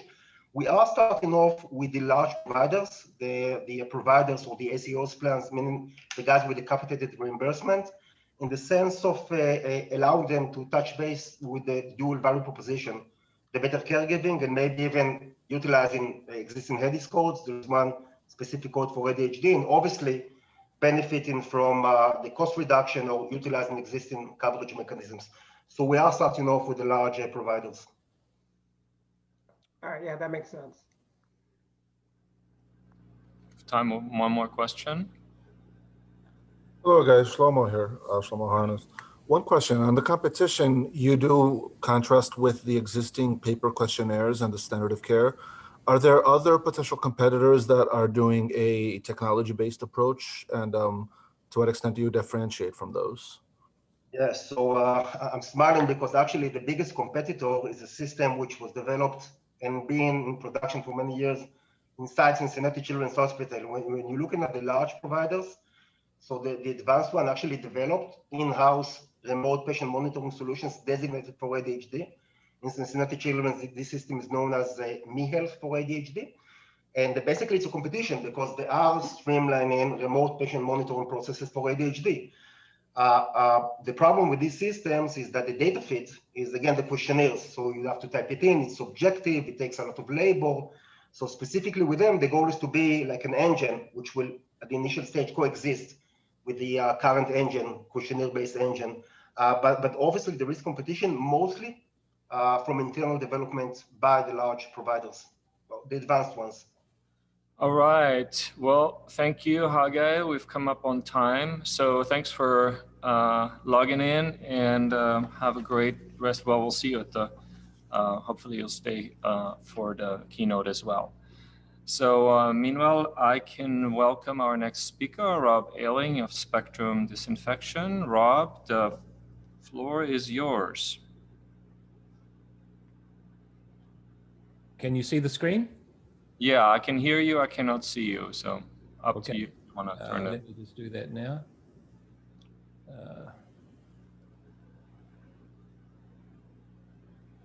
Imagine what the problem is here. It's okay. It's optional if you don't. There you go. I can see you. Go for it.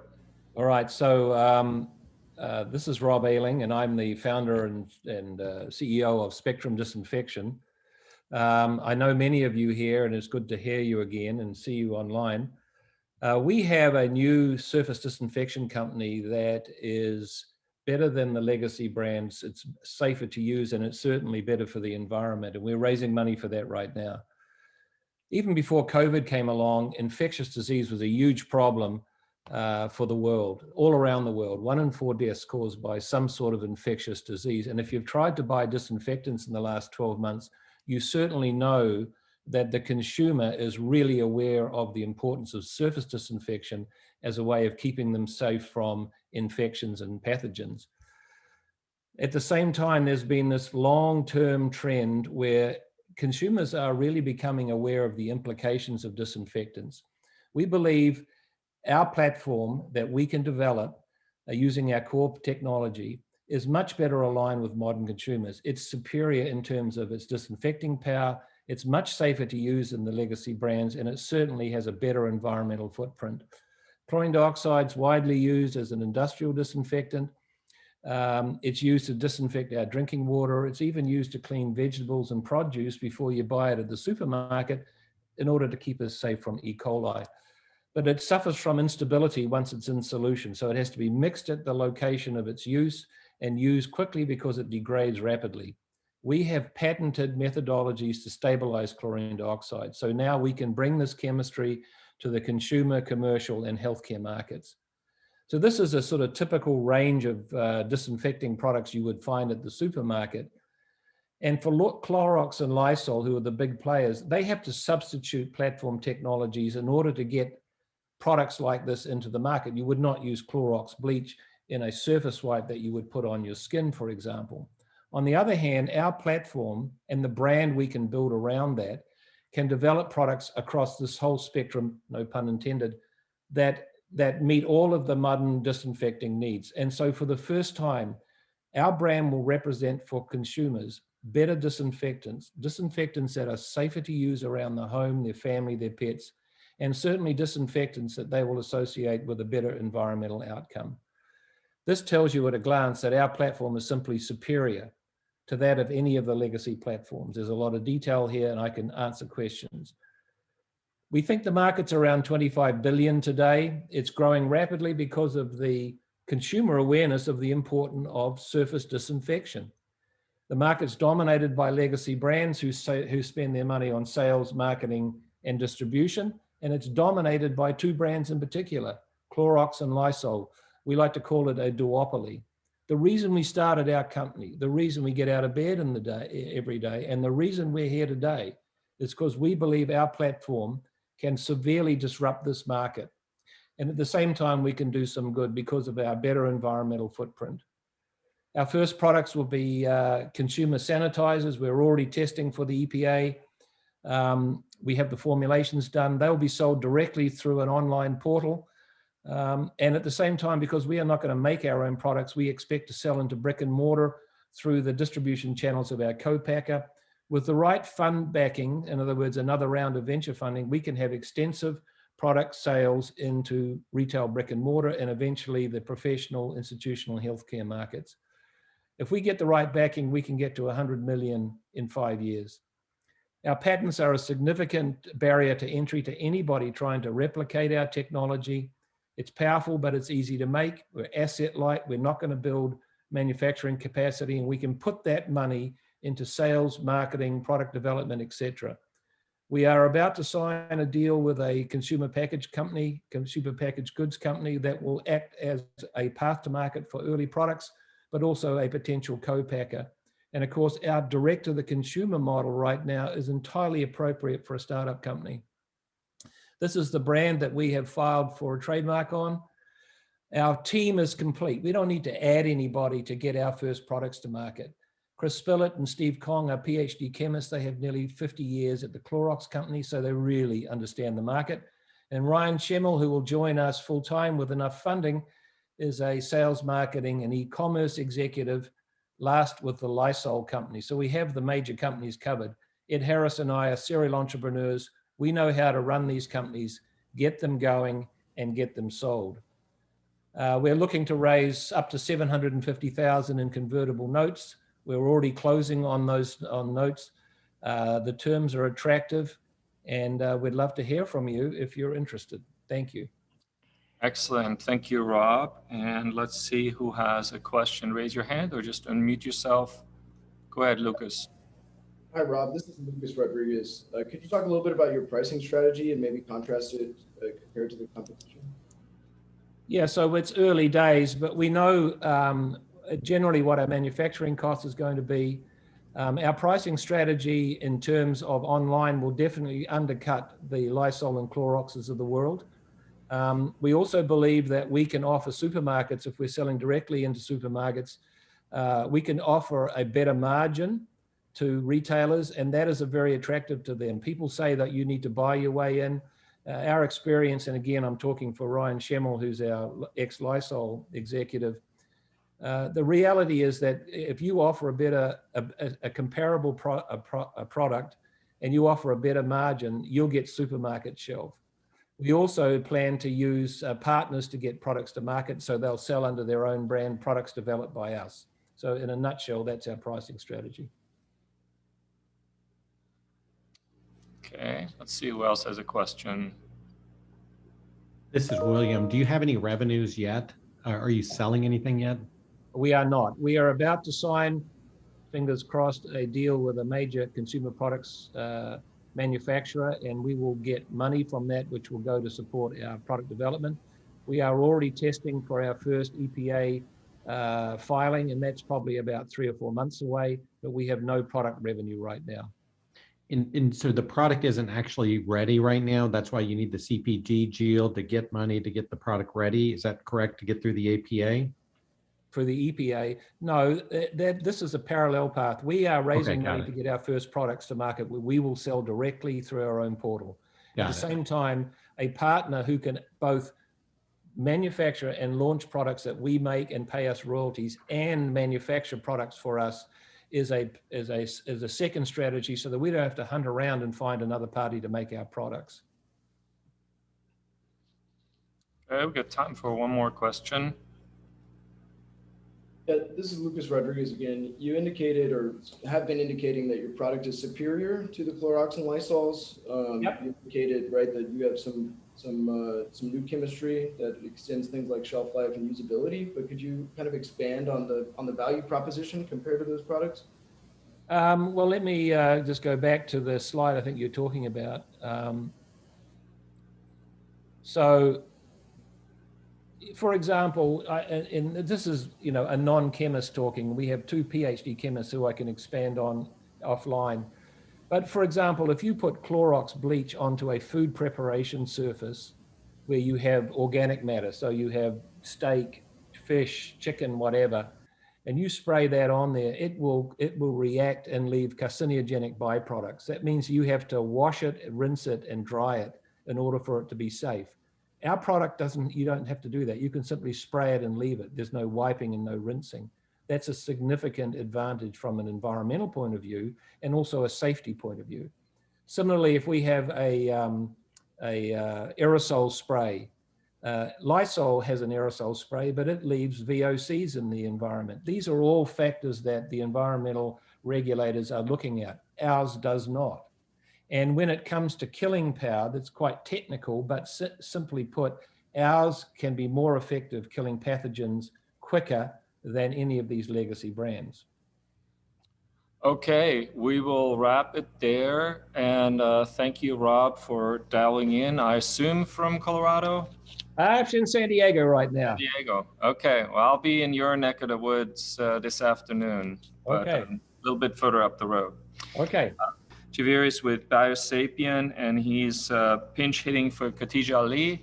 So thanks for not standing us up, but bringing a pinch hitter when startups' life is always fast-paced, and Khadija couldn't be here last moment, and Javier is pinch hitting for her. So Javier, unmute yourself and correct me if I mispronounce your name, which there's a high chance I did.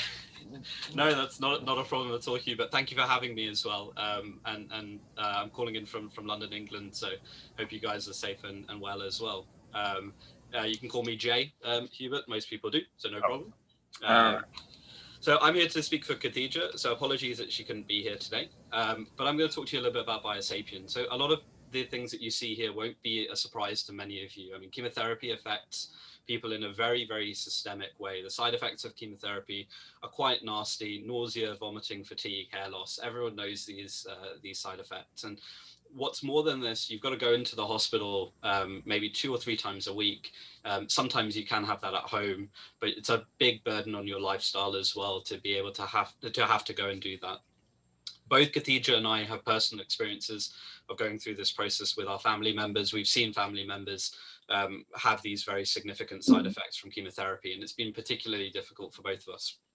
So what do we want to do about it? So, I mean, cancer is a very big kind of story in the US and globally. We're focusing particularly on pancreatic cancers. That's the area that we really want to go after. And we really want to target things that could reduce those side effects because of what we've seen it do to people around the world. So it's a large market, both from a financial perspective and the number of people that are there. Now, our beachhead market is pancreatic, but we're going to be looking at other cancers as we move forward. So a little bit about the pancreas. Pancreas lies retroperitoneal, as many people will know. It's right there in the back. So most people, when they present just with back pain. And that back pain is normally misdiagnosed as something else. And so people take a long time to get to a diagnosis and then end up in a very difficult situation when they have cancers that then can't be worked on or are much further advanced than would normally be seen. So that's why we have such a low survival rate for people with cancers.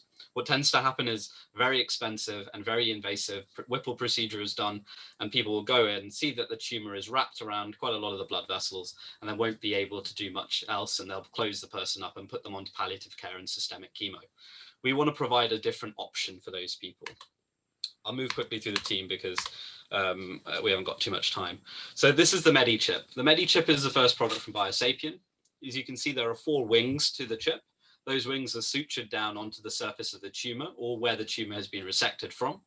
And in between the layers and in the pores of this material that we've come up with here, there'll be chemotherapy drugs. And because we can vary the molecular weight throughout the chip through 3D printing, we're able to direct that chemotherapy drug directly to the site of the tumor.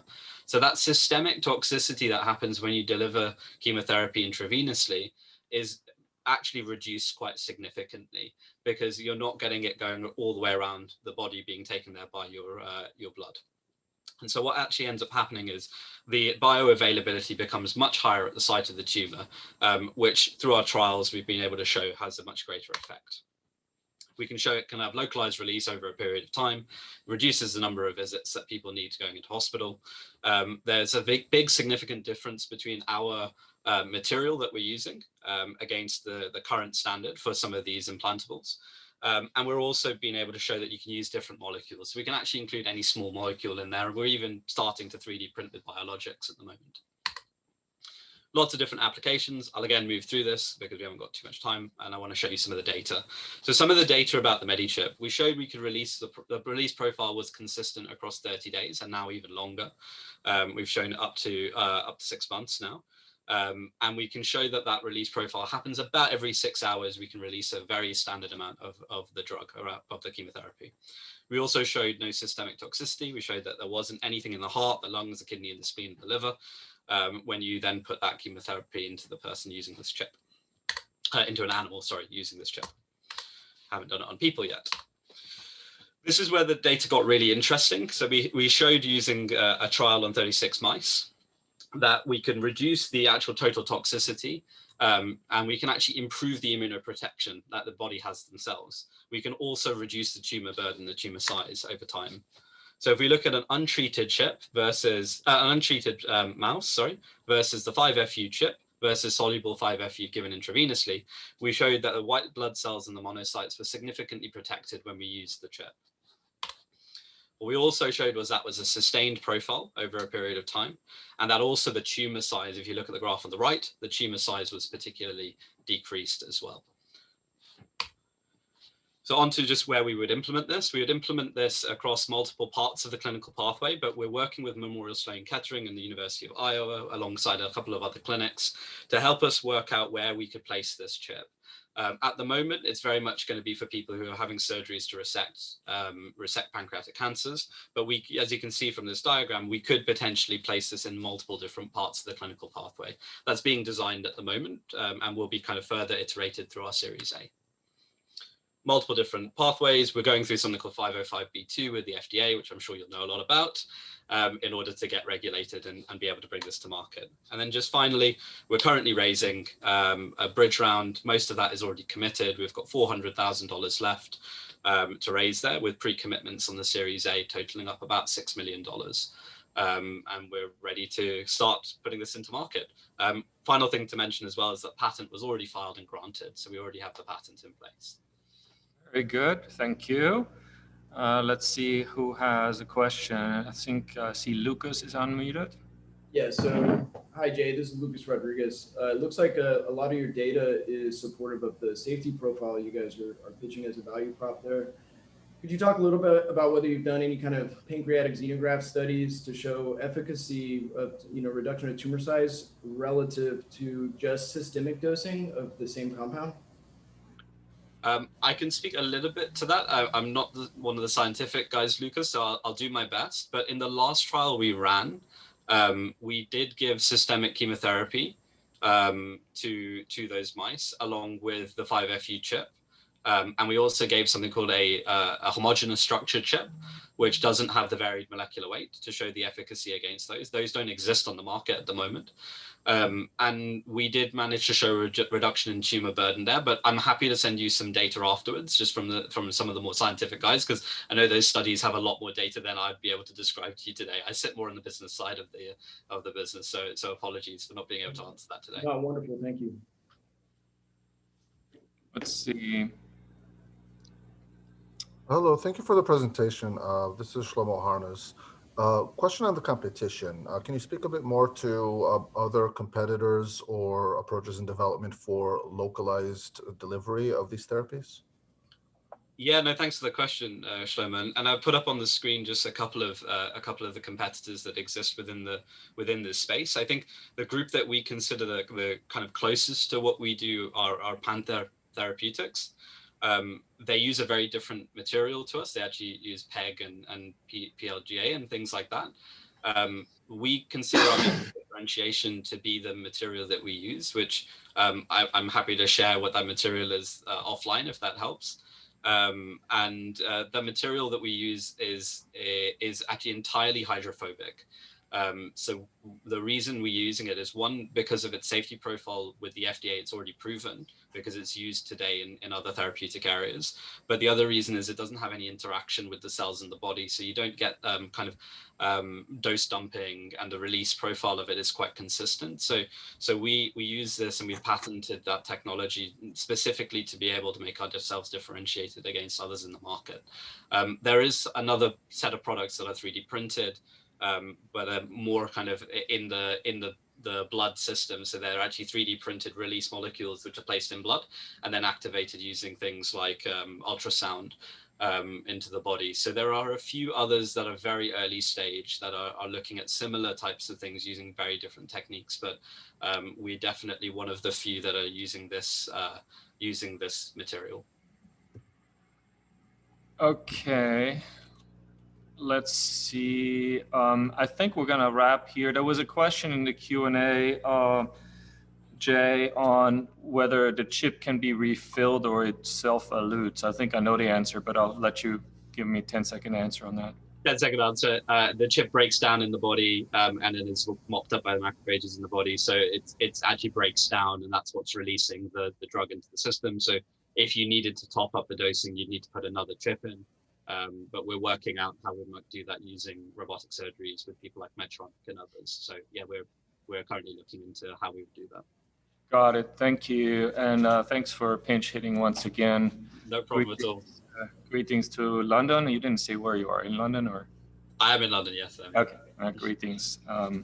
See you later. Take care. Next up is Fox Holt, who I could swear I just saw a second ago. And he'll pop back up here in a second. Meanwhile, for the judges, you should have the PDF version as well as an Excel version, right, Lindsay? Yeah, Excel version in your email box. If you want to rather use that for scoring, you can use either. Again, please score along the way so you can submit as soon as possible after we're wrapping here. with the pitch competition target around noon or so.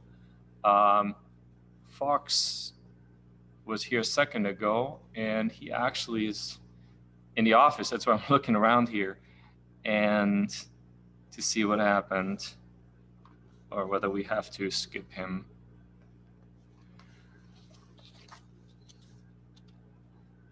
I think he's trying to get back on. Okay, here he is.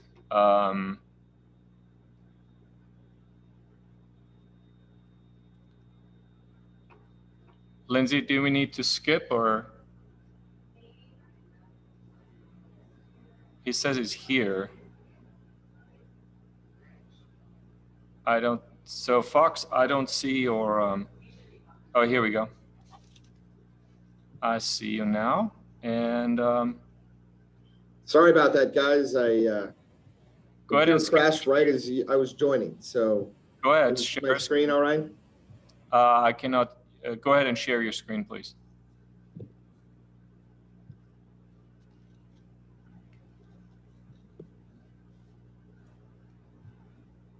There you go. Just maximize, and you're in business. Sorry about that. We crashed just as I was joining. So backup computer. Always have one. So my name is Fox Holt. I am the CEO of Vigilant. Vigilant is a company that sells a software and hardware solution which streamlines medication safety and the documentation of drugs in hospitals. Now, in hospitals, most drugs are prepared in the pharmacy, and the process workflow of those drugs have been very well optimized. But there's still a lot of drugs that are prepared at the point of care, and those processes are, well, they're very much lacking. So the first example is in operating rooms. It's right now in America the de facto standard for anesthesia providers to handwrite on syringes. I've tried to handwrite on these syringes legibly many times, and I cannot do it. And so what results is a lot of times anesthesia providers are just not doing it because they can't do it legibly. Additionally, after they administer the drugs, as EMRs become more prevalent, hospitals are expecting the anesthesia providers to take their focus away from the patients and do data entry of what they're administering to the patients. Secondly, another example is in ICUs, IV tubing. So nurses are expected to handwrite onto labels when drugs need to be changed, as well as drug labeling before and after the pumps so that there's not mix-ups. You can see the red dot stars on the screen are all of the areas which you've got a handwritten label for this kind of very sick patient. And so Vigilant has a patented solution where we've put embedded code onto standard Zebra Honeywell printers, connect with EMR to allow an extremely user interface. The most of the time it's just a couple barcode scans and a full sheet of labels, or the appropriate labels are printed for that hospital staff. It's a software as a service offering where we also monetize the labels. And so you can see the afterwards, fully very nice labels for all of these places in the hospital where drugs are prepared at the point of care. Also note that you have a 2D barcode in the EHR integration. So after the anesthesia provider, after the nurse administers the drug, they can just scan that kind of grocery store style, and all of that information will populate into the EMR. Very similar with IV tube labeling, we actually embed colors within the labels so that there can be a visual understanding of when those labels need to be changed. Okay, it's Wednesday, I see a bunch of red, I know those are the tubes that need to be changed. I've talked a little bit about that entry into the EMR. What that means is hospitals are able to generate more revenues. And so before, if the anesthesia provider or the nurse doesn't enter that information into the EMR, a lot of times the hospital is not able to bill the patients. And so one of our hospitals, one of our customers, did a study over the course of a year And we found that they were able to capture $400,000 in revenues.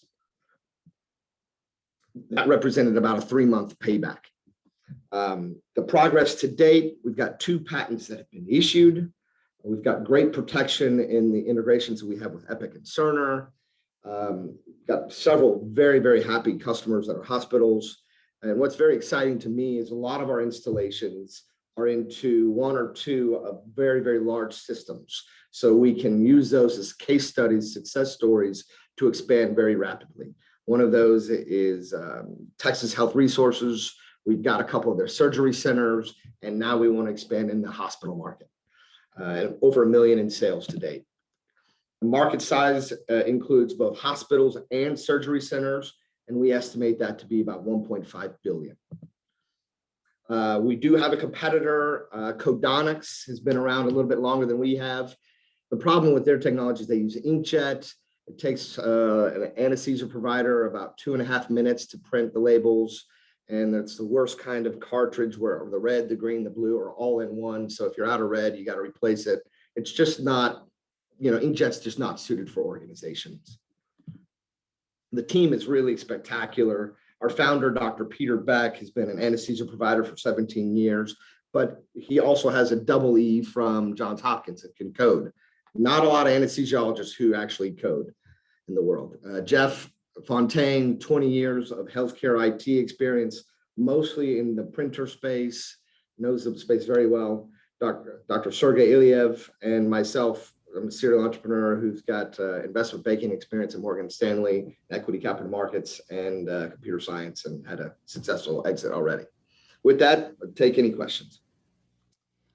Thank you, Fox. And once again, thanks for being so quick and coming back with your backup device. So that's all entrepreneurship. It's happened. You were prepared. So kudos.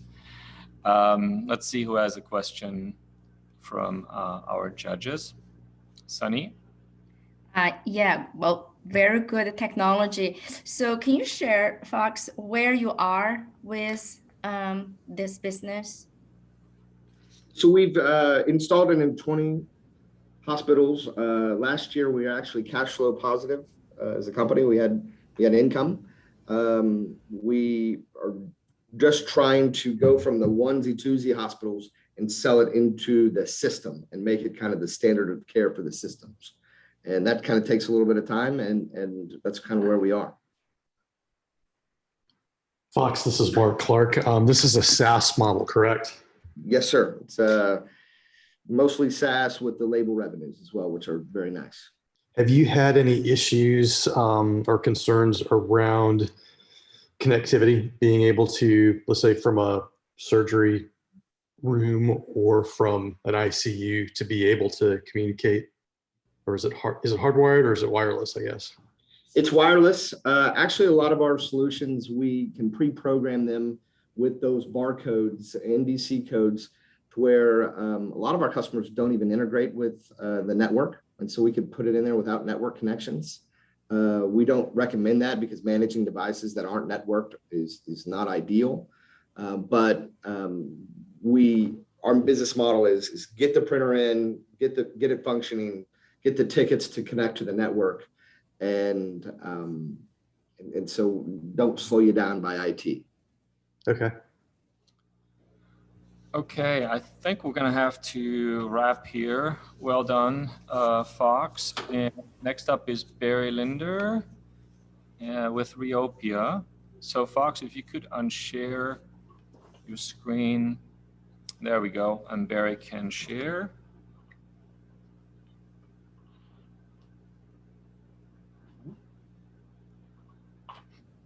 And maximize.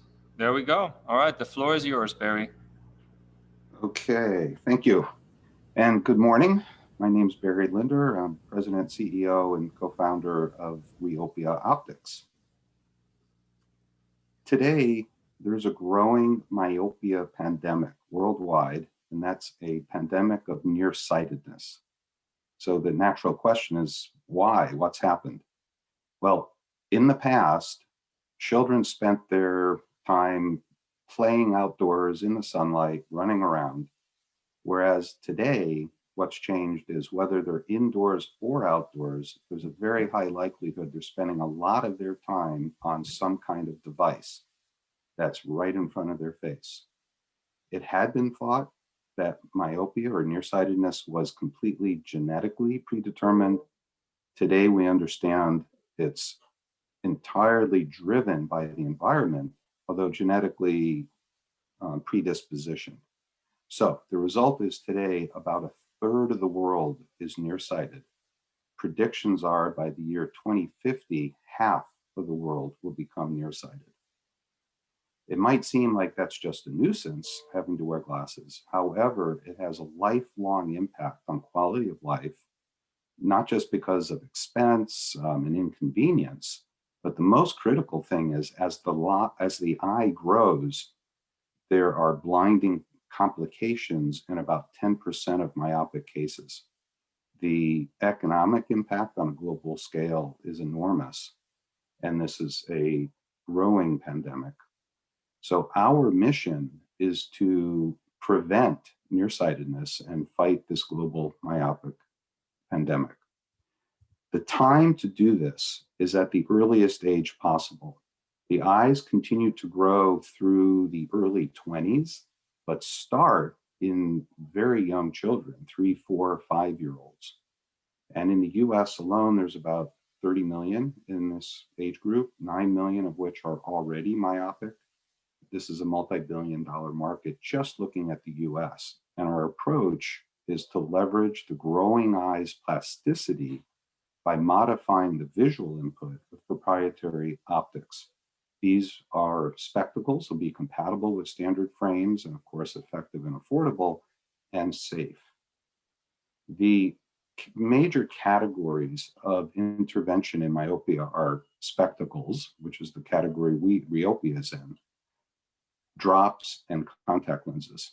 If you can imagine having to put every single day for years either eye drops or contact lenses in a young child, 3, 4, 5 years old, that's a significant burden both for the child and the parents. There's a lot of interest in all these categories, and the key differentiation of Rheopia optics is our differentiated suppression signal, which is independent of the visual environment. We have two primary mechanisms of action. One is to decrease the myopia causing stimulus, which we do by simulating outdoor light and the optical environment. And then on the right side of the screen, increasing the myopia suppression signal by augmenting control of retinal images. And we do this with pairing micro lenses and reticule or high contrast targets in a defined pattern. We have very strong patent protection here. We have 2 patents around decreasing the growth signal, both with allowed claims and introducing continuations. And we have under augmented control, the increasing the growth suppression signal. We've filed both in the US and through the PCT in China. Through a NSF I-Court program, we had the opportunity to do primary market research and understand parents are more than willing to pay up to $1,000 per year to prevent myopia in their children. And looking at the market, easily $500 per pair of glasses leads to very large opportunities both in the US and internationally. And the FDA pathway is becoming clearer. Today, actually this morning, J&J announced approval of a contact lens for specifically the indication of myopia control.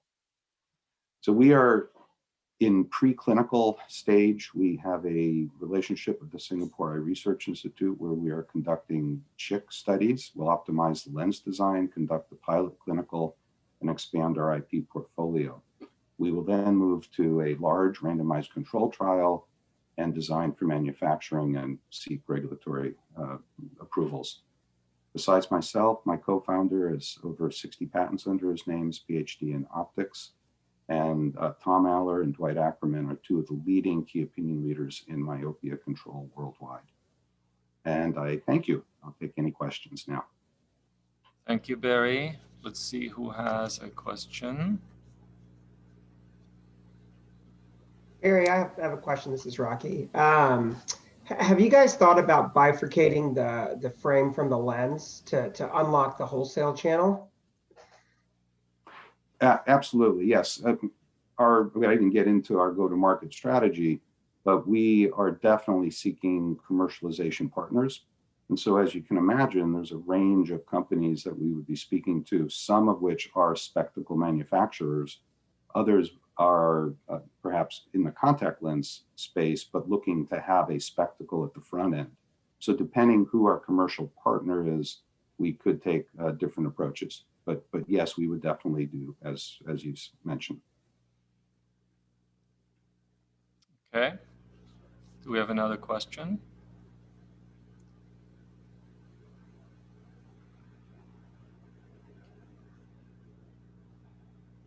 Looks like you had a really good presentation, Barry, so answered all the questions. That's very good.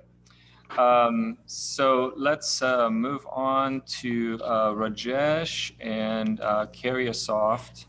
Rajesh, the floor is yours. There we go. And unmute yourself. Yeah. Can you see the screen and hear me? Yep, go ahead. Thanks a lot. It's nice to be here. My name is Rajesh Periyanayagam. I am the founder and CEO of Carriosoft. Carriosoft's genomics intelligence data management platform empowers life scientists to effectively manage, democratize, and quickly transform their vast amount of genomics data into meaningful insights within their secured on-premise or cloud environment. Today, scientists are generating a large amount of genomics data to find innovative solutions for human health, animal health, plant health, and more in life sciences. The amount of genomics data being generated each year is 20 to 40 times larger than the data generated by YouTube and Twitter. As a scientist, when I did research, I struggled every day to manage all the genomics data I was generating for my research, mainly because our organization did not have suitable tools. Also, as a scientist who spent 3 decades in life sciences, faster access to my genomics data and insights are very critical to make informed decisions, which I did not have. Also, our organization had only fewer analysts to support all my needs. That added a lot of recurring cost to my organizations. All these personal problems are what inspired me to create Carriosoft. And I was not alone in this struggle. There are hundreds and thousands of scientists are going through this problem every day in their organization each year. So as you can clearly see, the current scenario affects scientists' innovation potential and organizations' R&D efficiency and the time to market. That's why we created Carriosoft. Our platform seamlessly integrates into our clients' existing workflow and make their workflow efficient and innovative. And with our user-friendly platform, scientists can manage billions of their genomics data points and mine those data within few seconds. In short, we make clients complex genomics data management and mining very simple for them. Our platform ensures higher data integrity, saves millions of dollars through increased efficiency and productivity, and accelerates time to market.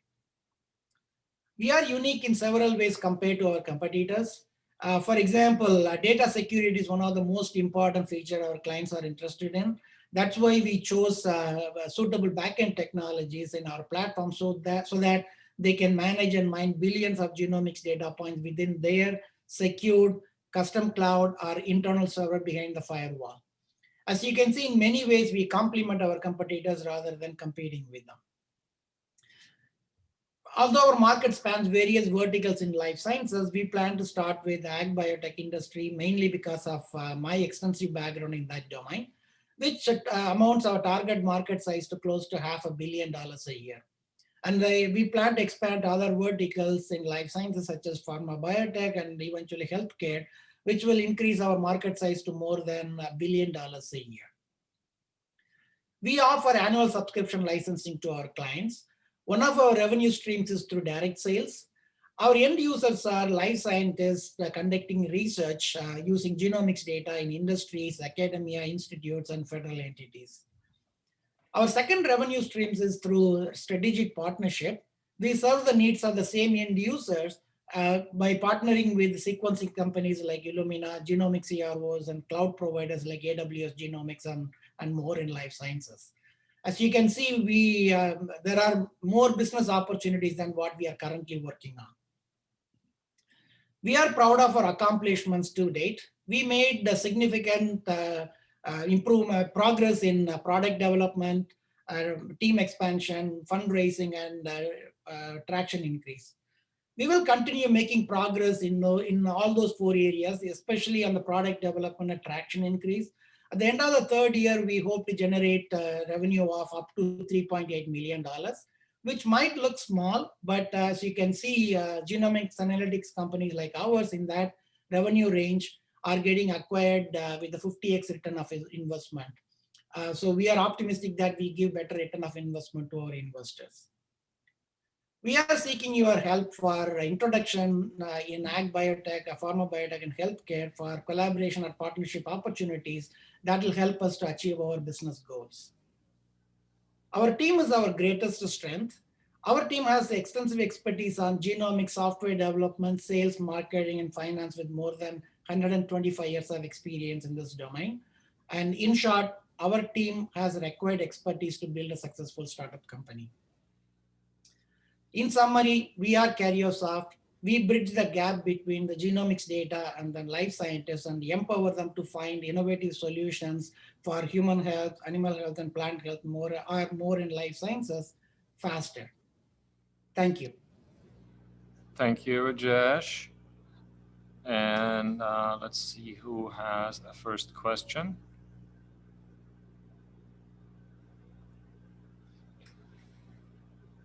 Sunny, I think you just unmuted yourself. Rajesh, good presentation. Would you please share about your pricing model?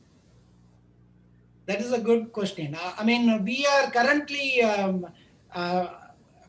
we are combining the competitors' pricing and also value-based pricing. It's a combination of both of them we are pricing. And we have 2 tiers of the pricing. One is the commercial pricing and then academic pricing.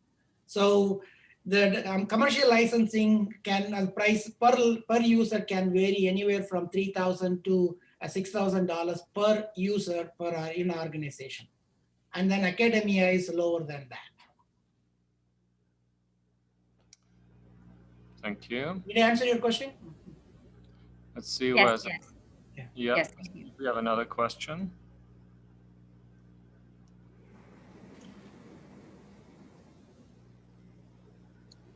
This is Dr. Hayden.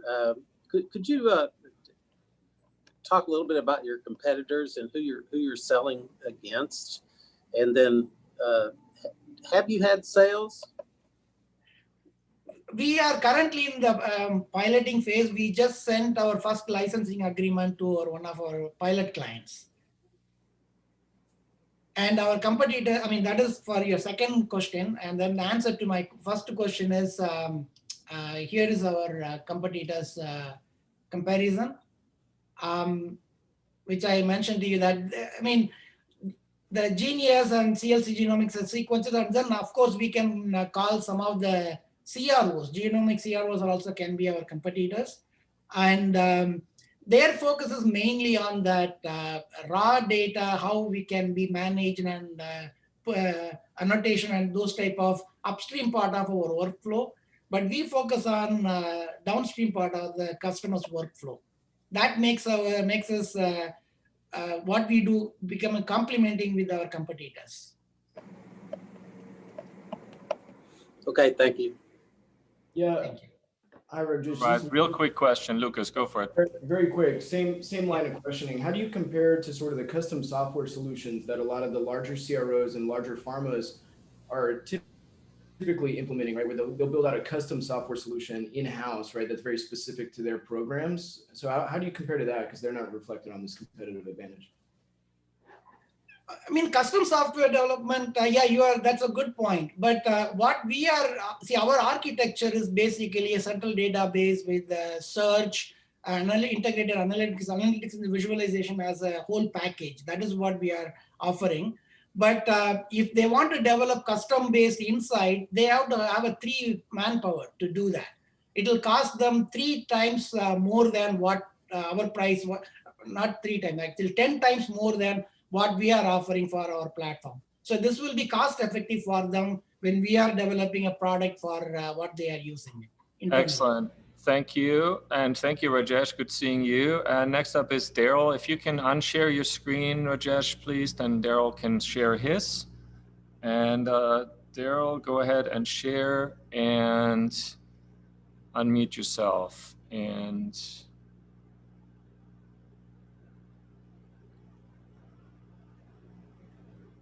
maximize your...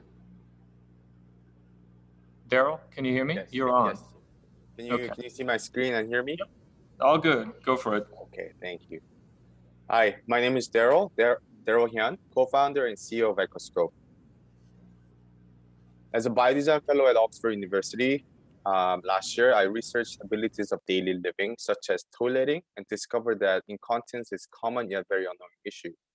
Incontinence is an extremely unpleasant medical condition affecting not only women, but men, the young, the old, and injured people every day 24/7, and so-called solutions are primitive. We learned that addressing incontinence is not only about keeping them dry or making them feel better about it. Incontinence tremendously reduces the quality of life in many ways. Sufferers don't want to talk about it, it's a stigma. They adjust their schedule around restrooms and constantly locate them, and most end up with pads and diapers rather than focusing on pelvic floor muscle exercise. There's been plenty of management devices for diabetes for decades, but we're far behind using technologies for incontinence, and we need a better management system.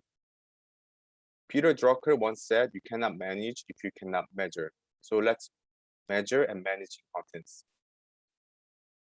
Ecoscope is bladder monitoring enabled by a wearable sensor for both women and men.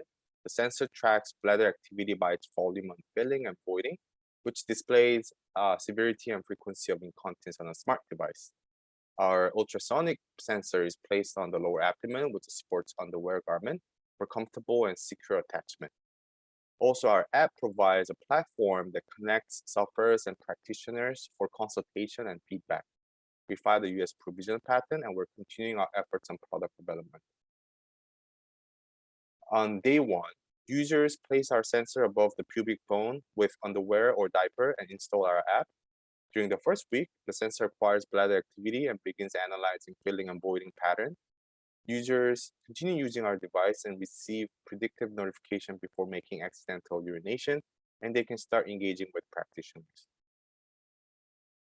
Here's what's happening today. Upon accidental wedding episode, they become embarrassed and shocked about what happened. They deny first and hesitate to seek help because of social stigma. Eventually, their incontinence goes out of control, then they finally seek help, which leads to a specialist referral and a long wait. And before seeing their urologist, they're asked to fill out a voiding diary, which is cumbersome and prone to errors. Doing a proper pelvic floor muscle exercise is not easy and requires costly physical visits. And doing this properly without feedback is almost impossible. During regaining process, there's not much sufferers can do other than using disposable products, which indicates that self-management is very limited. With Ecoscope, we can change sufferers' entire journey. Sufferers will be able to connect with the suitable practitioners in a timely manner and seek professional help, advice early. Sufferers won't have to write down voiding diary manually anymore. Our users can see progress of their exercise over weeks and share with specialists without a physical visit. With bladder intelligence, severity, frequency, rehab progress, and notification are visualized, so users now understand what's going on and they can self-manage. And finally, sufferers get notified before embarrassment, so no more worries and regain confidence. Ecoscope is the first bladder monitoring technology for mitigating issues in diagnosis, treatment, and self-management of incontinence. In the US and Canada, there are about 40 million incontinence sufferers. Currently, incontinence product market is at $2.3 billion and expected to grow 27% by 2025. We project our serviceable addressable market to be $230 million. Customers will be able to purchase our sensor online directly from our web store. Also, on add-on referral service from our app will be subscription-based revenue. As a remote patient monitoring device, our product will be reimbursable by 5 CPT codes. Our main marketing strategy will be social media marketing and endorsement from professional associations and nonprofits. We're developing a portable prototype at the moment, and also a key opinion leader team who are interested in incontinence. If you know any physical therapists or urologists interested in transforming how to treat incontinence, please let us know. We have an agile team behind Echoscope. I was a biodesign fellow at Oxford University with experience in medical device R&D. Bill, co-founder and CFO, has a CPA and provided professional accounting services. With various expert advisors, we're making life easier for people with incontinence. Thank you for your attention. Thank you. Thanks, Daryl. Let's see where we have our first question from.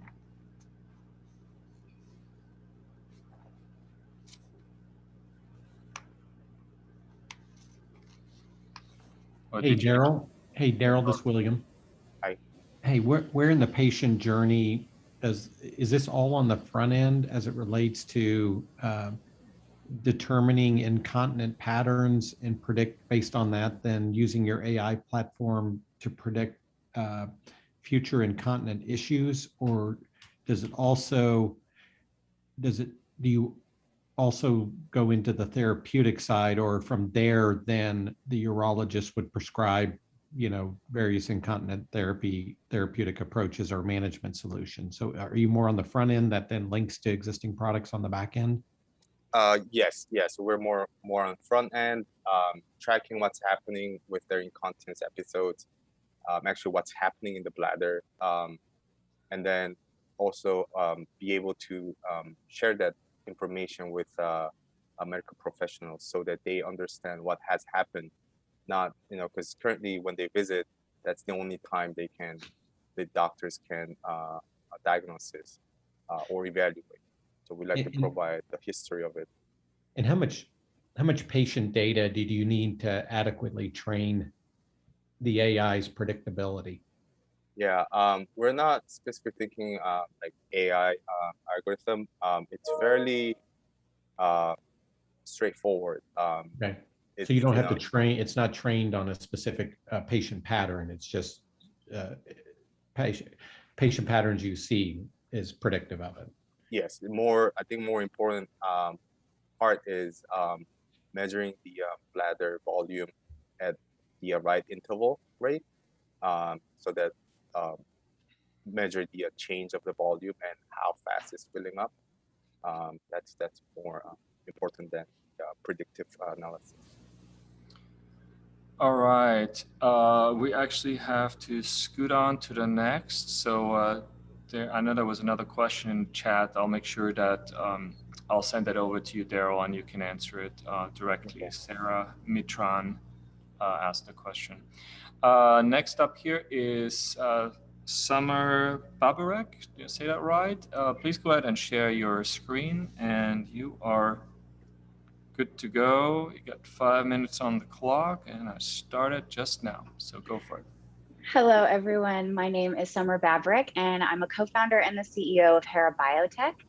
Thank you all for the opportunity to present Hera and our work here today. So Hera's mission is to advance the standard of care in women's health, and our first order of business is tackling a huge problem in endometriosis. Endometriosis, or endo for short, is a painful condition where tissue that normally lines the inside of the uterus grows outside of the uterus, forming lesions. What you're looking at here are some of the disturbing statistics around endometriosis diagnosis and the annual financial burden they represent to patients in the US. Some of the costs not detailed here are the emotional and mental health costs that patients with endo are often forced to pay due to the delay in diagnosis and living with chronic pain with no explanation. With nearly 200 million women worldwide estimated to have endo, we cannot afford to ignore the burden of delayed diagnosis any longer. Hera believes the main driver behind many of the troubling statistics that you saw on the previous slide is that currently the only method for definitive diagnosis of endometriosis is a surgical procedure performed under general anesthesia. Further, this procedure fails to confirm diagnosis about 50% of the time. The method, coupled with low success rate, leaves both physicians and patients hesitant to pursue it. Hera's solution takes diagnosis out of the OR and puts it directly into the physician's office. With Hera on the market, patients will come in for an office visit where the physician will collect a tissue sample from inside the uterus. That sample will be shipped to Hera's lab where we will separate the tissue into its two main cell types, which are analyzed separately for the expression level of endometriosis-specific biomarkers. Following the analysis, diagnosis and stage will be shared with the physician, and together, physician and patient can begin informed, stage-appropriate clinical management of the endo. A problem this big generates a large market opportunity, and large market opportunities attract competition. Worldwide, women's health diagnostics is about a $36 billion market, with endometriosis testing market estimated at about $9 billion. The largest piece of that is in OB-GYN practices, and the remainder is in the fertility solutions market. In terms of competition, our main challenge will be upending the standard of care, but with non-surgical sample collection, significantly improved accuracy, and staging capability, we feel confident that we'll be successful. The other company that you see listed here is developing a blood-based test to be utilized when endometriosis is suspected. What's important to point out is that blood-based tests measure secondary markers, not specific to any one disease, and are most commonly used to determine that something is up. We don't pretend to live in a world where a blood-based test won't find a place in the market. However, once a physician knows something is up, they'll need to know what that something is. And for that, Hera's diagnostic is up to the task. We intend to commercialize using a two-pronged commercialization approach. Our product will first be offered as a laboratory-developed test. This ensures the most expeditious path to revenue and eliminates the risk of depending on agency clearance for revenue generation. Concurrently, we will pursue FDA clearance, utilizing the smaller trials needed for the laboratory-developed tests as pilots to inform FDA strategy.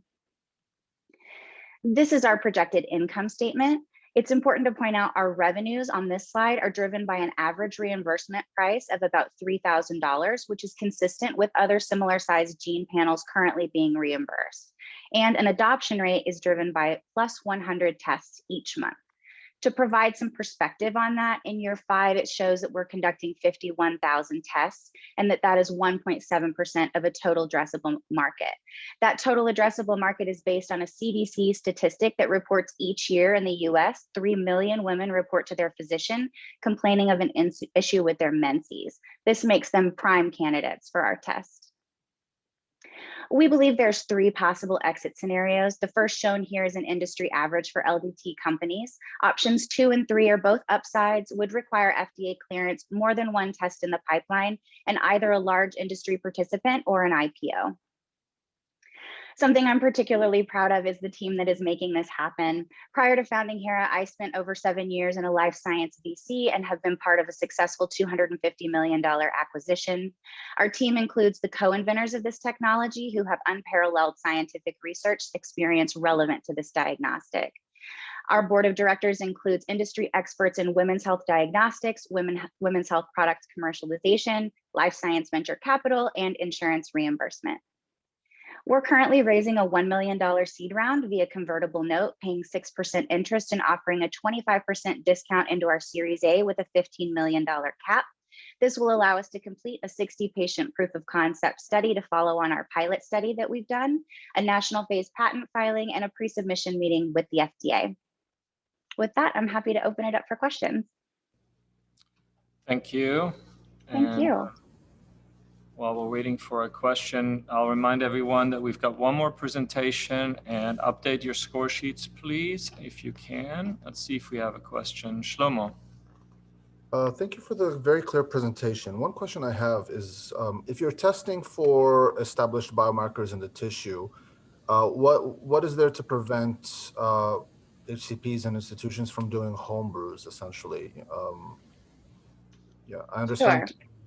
I understand changing the standard of care, but once that happens, what will keep you guys differentiated? Sure. So the technology that we have is licensed out of UT Health Science Center. And so we have a national phase patent pending now that covers the diagnosis and treatment using this particular gene panel. So essentially the test itself is based on single cell microfluidics. So it's pretty specialized. It's not something that most general laboratories have the ability to do in-house. So, hi, Summer, this is Lucas. You mentioned so you mentioned your diagnosis was definitive. Have you had these discussions with the regulatory bodies, particularly FDA, as it relates to that definitive diagnosis with your gene panel and your biomarker strategy? Sure. So when I speak about definitive, I'm basing that on our pilot study. So we've done 20 patients through a material transfer agreement with Madigan Army Base. And so we've been 100% accurate to date in both binary diagnosis and in staging the disease. And we're comparing ourselves to pathology of lesions. So it's not just a visualization comparison. So we have planned to do a pre-sub meeting with the FDA as part of this raise.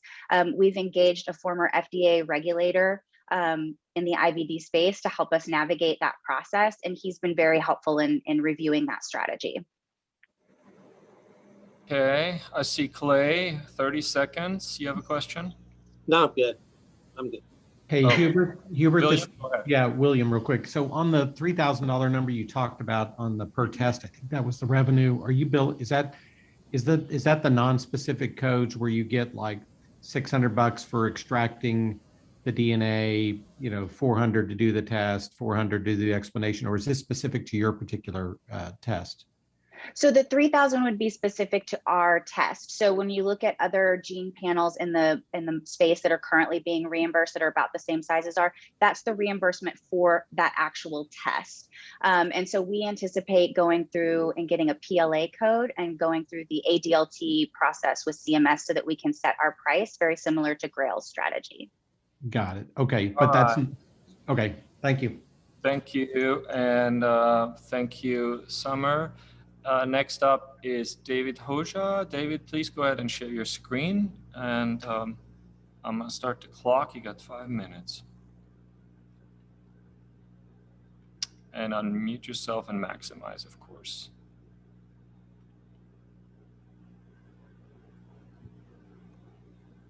Okay. Can you hear me? I can hear, yeah, there we go. You're good to go.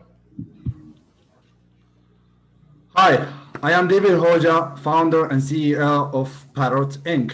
Our mission is empowering people with physical and communication challenges to connect with the world. We do believe there are many people like Stephen Hawking out there, and they are just missing accessible technology to be the next Hawking, the next professor, engineer, designer, whatever they want to be.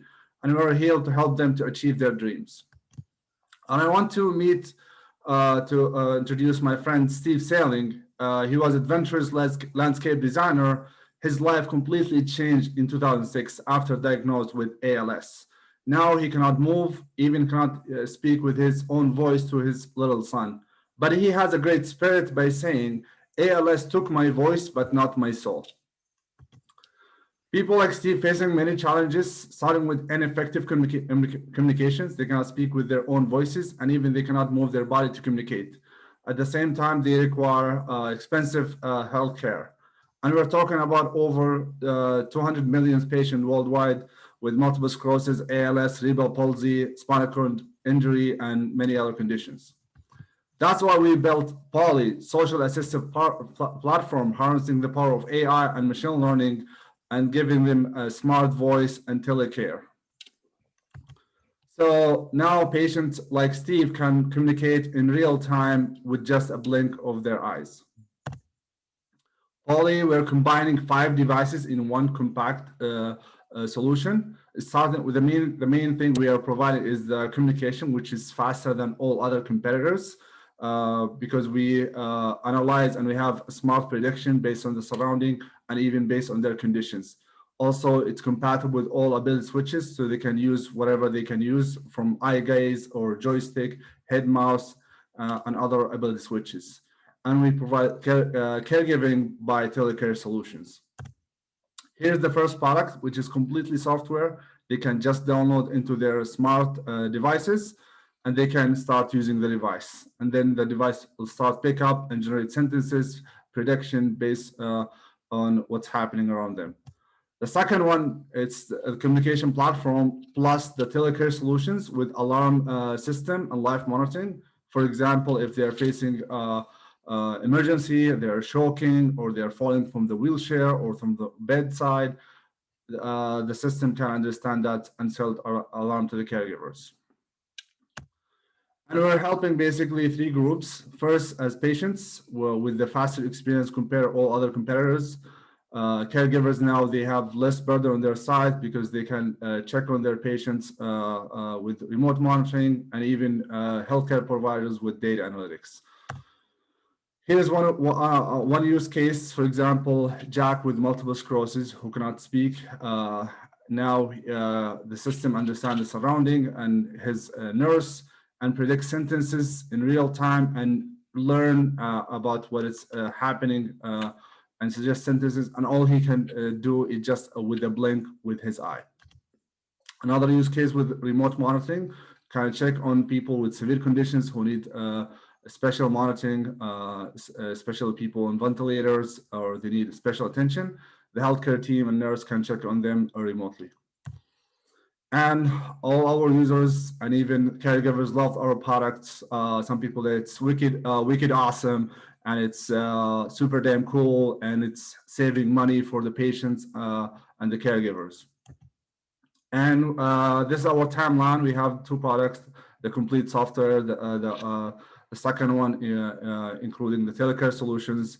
Next on the line, we'll add more things toward healthcare providers. In terms of business model, we are working to get our product to be covered by insurance with 3 CPT codes, to be covered with the public and private organizations, and even the VA. And currently, we're working with partners from nursing homes and hospitals and nonprofit organizations.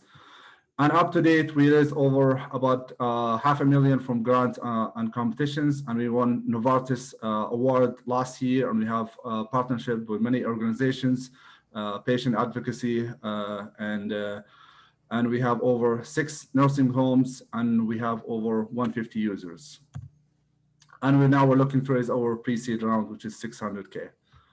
And we have over 53 combined experience from healthcare, engineering, and accessible technology.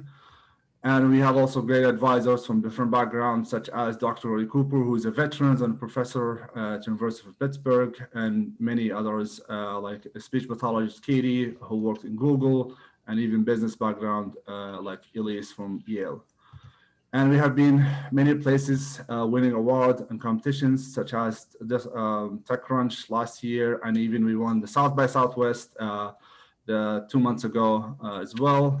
And the next stop, actually, we're going to be at the Veterans Healthcare Summit in Dallas, in Texas, in August, and we're very excited to be there, and hopefully you can join us to see us live in action. And I hope you can join our mission to help all these people to communicate and control and connect with the world to be really independent and free. Thank you so much. Thank you. We got probably time for one question. We went over a little bit. Let's see if we have.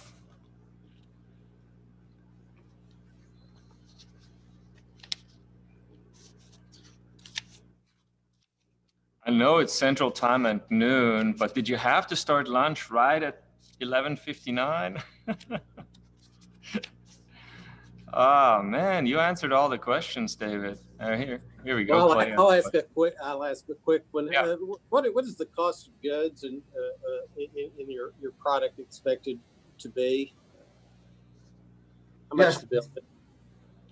So in terms of the cost, costing us for each patient about, if it's software, it's about $10, and we are charging $50 per month. But if you're adding the hardware component with the manufacturing cost, is $300, and one-time payment, it's $1,800. But ultimately, we are working to submit our insurance case by the end of the year, because as you know, the filing for the insurance case is January. And what is your proposal to insurance? What are the CPT codes you're looking for? Yeah, mainly we are considered as alternative and augmented communication devices, but also we add in the telecare solutions to help the caregivers, the nurse. So we'll have both these to submit with the full proposal. Okay, thanks. All right, we're gonna wrap here. So thank you, David, and all of our judges. Thank you so much for participating today and for scoring. Lindsay's waiting for your scores already. She is excited to get them as soon as possible. We will make you attendees now and bring up our keynote speaker, Elise Dickerson, and her interviewer, Bobby Guy. So while we're doing that, I will, real quick here, share my screen. And while we're doing that, I will tell you a little bit about Elise. So Elise Dickerson is our speaker, and Bobby Guy, who we've met earlier, is going to moderate the interview. And this will go through for about a half an hour, 35 minutes. So Bobby you've already met. Bobby is a shareholder at Polsinelli and very active lawyer in healthcare transactions. Headquartered in Nashville, Tennessee. Elise Dickerson is the CEO and co-founder of Eosera, a female-led biotech company committed to developing innovative products that address underserved healthcare needs. So Elise is also a mentor in the program. I've had the pleasure to get to know her over the years, and has an incredible story to tell that Bobby's going to moderate here for us. She's won many awards, actually too many to mention here, otherwise we cut down her time, but whether it is the top 25 in Inc. magazine's top 500 list, 5,000 list, in top 25 in Texas, or the Dallas Innovates Awards for innovation, or the Dallas or Fort Worth top 400 and 500 most influential business people award. I mean, it just goes on and on. She's a public speaker. She's extremely gifted, kind to donate her times to accelerators like ours, and speak to aspiring entrepreneurs. In her professional life, she's managed portfolios with large corporations with annual revenues of almost $2 billion, drove product innovation and commercialization around numerous technologies across the globe. Her BA is from Notre Dame and her MBA, like me, from SMU. So I am pleased to introduce Elise Dickerson to you. And again, Bobby Guy. I will take the slide back down so we got the full screen with the two of you. And Lindsay and I are going to go incognito to tally the votes. And then we'll be back with the votes in about 30-35 minutes. And then Bobby will make the announcement of the winners. So the floor is yours. Bobby, you're still muted. So the floor is yours. And I'll let you guys take over from here. Should unshare this. Unmuted? All good. Thanks, Hubert. I was laughing through a lot of that presentation, so I'm glad I was muted as you talked through that. So thank you. It is a great pleasure to get to introduce Elise and to talk her through this. This is originally we thought about it as a keynote, and we thought it would be more fun to do as a fireside chat. We were unable to come up with a fake fire beside us for this, but it's going to be very fun. So I'll make one comment, and then I'll move straight to asking Elise some questions for our session. So she is the CEO and co-founder of Eosera, and which is a biotech focused on ear health. They manufacture 7 of their products in-house. They are strongly committed to conscious capitalism. And Elise is passionate about healthcare, about her family, and about exercise. And one of my favorite facts about her is that she actually is an Ironman. She has done numerous triathlons on this. If you read her bio, what it reads like is she wanted to be a professional athlete, but she had to settle for being a successful CEO. And that was tough, I'm sure. So Elise, welcome. Thanks for being with us. Well, thank you. Great introduction. Yeah. So she also has a TED Talk out there and several other things, which I've listened to in advance of this, and they're phenomenal. So as we start sort of coming into this, I'd love to get, I'd love for you to tell the story about the first funding for EOSera. I think it just is a kickoff. Sure. Oh, it's very fitting since we've just listened to all those wonderful pitches. We self-funded our business for the first year. And then I saw an advertisement for a business pitch competition hosted by Co-America and the DEC, Dallas Entrepreneurial Center. And I looked at my business partner and I said, I'm going to win that. You know, and it's just that hunger you have, right? When you're self-funding and you're watching your own savings account go down. And lo and behold, we won $50,000 in that pitch competition. And it was all cash, just a grant. They didn't take any equity. And that really set us on the path that we're, now seeing the fruits of all the labor. But it gave us the kickstart that we needed. Really, really cool. So tell us the background about how you got into healthcare. So my undergraduate degree was actually in graphic design. And I like to share that because for other entrepreneurs or other young people that have no idea what they want to do in their life, I was one of them, right? I just loved creativity and I just had no idea, but I got out into the real world and realized, yeah, I'm going to have to get another degree, I think, to support the lifestyle that I wanted to live, because I didn't have a trust fund. So I went back to business school, still not knowing what I was going to do. And when I got out, a big pharmaceutical company in Fort Worth was hiring for product manager role, which was kind of a marketing business commercialization role. Knew nothing about pharmaceuticals or healthcare, but went for the interview and I got the job. And then I spent the next 13 years learning the industry, learning science, and just loving what it was all about. So awesome. Tell us the EOSera story. Can you give us a little bit about how all of this came about?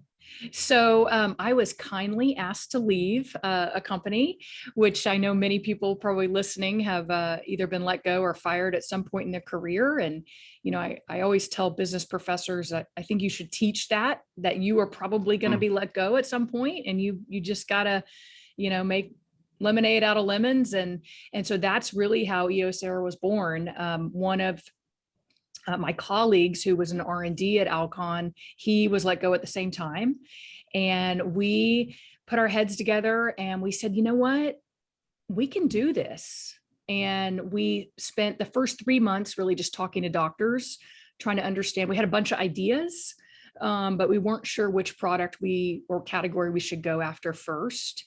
And we let the market tell us. And I'm a big believer in go talk to the doctors, go talk to the patients, and let them tell you where the gaps are, and then go build a product to fill that gap. And so earwax impaction was this weird subset of ear care that nobody was paying attention to, but millions and millions and millions of people were going to their doctor every year to have earwax removed. And so that was our first target. And we spent about 9 months in the lab at UNT Health Science Center and came out with, some really great test tube data that then allowed us to move forward and raise some capital and commercialize. Just awesome. Well, and so from there, it's 7 products you guys are producing, and they're all in-house. What are they? What are each of them? Just yes. So our first product was Earwax MD. And we have that in a kit form and then a single form. And then we quickly followed on with a product called Wax Blaster MD. And this is an ear irrigation tool. So once you dissolve the wax, you really still have to irrigate the ear to get it out. Otherwise, it'll just settle back into the ear canal. And there was nothing on the market that was easy to use at home. And so we came out with Wax Blaster MD. And then we went back to doctors and we said, what are other ear conditions that you're seeing and you just don't have a good remedy for? And itching ears was something that was addressed over and over in these conversations. And I thought it was so curious that, you know, people really suffer from chronic itching ears, and they're sticking their keys and all sorts of crazy stuff, you know, to try to scratch the itch. And so we went back to the drawing board and designed a spray product called Ear Itch MD. And then we've moved forward. We're coming out with an ear camera that is a Wi-Fi camera that you can see in your ear canal. You can take pictures, videos, send it to your doctor for a diagnosis, or just see if your ear's clean. So anyway, just kind of a wide swath of ear care.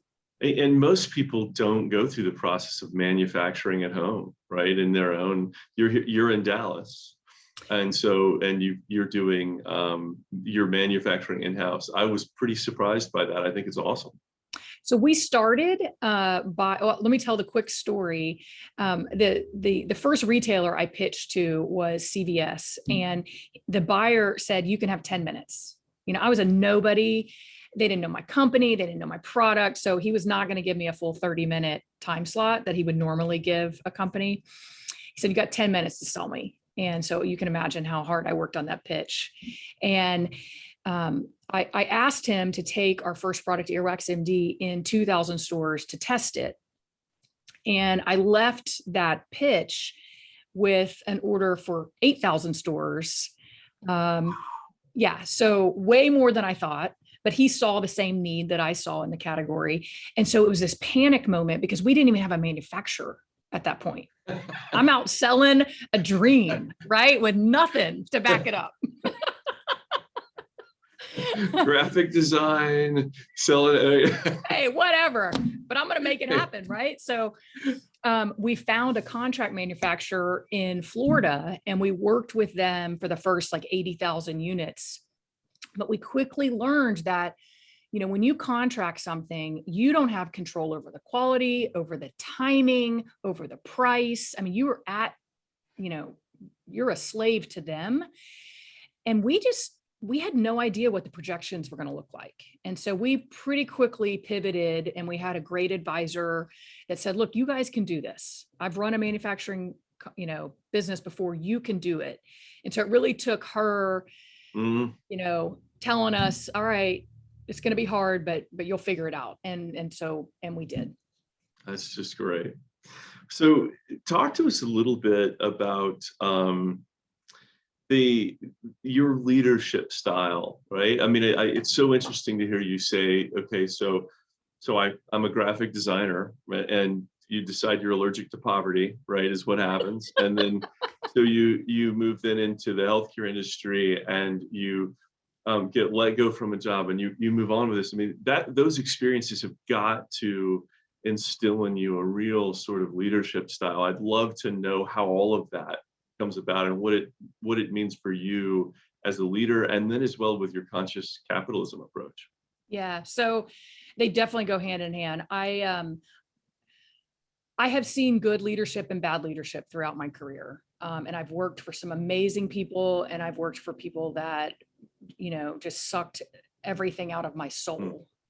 And so through those experiences, I figured out the type of leader I wanted to be. And I became very determined to create that within myself. So I have gone through 2 different years of the Stegan Leadership Academy, which is all about really self-development. And you work with coaches, for a year at a time. And you really dig deep into what drives you, what makes you make certain decisions, and how do you process information. And at the end of the day, what I realized about myself is I love people, and I love seeing other people succeed. And if I can somehow be a conduit to that, I'm fulfilled.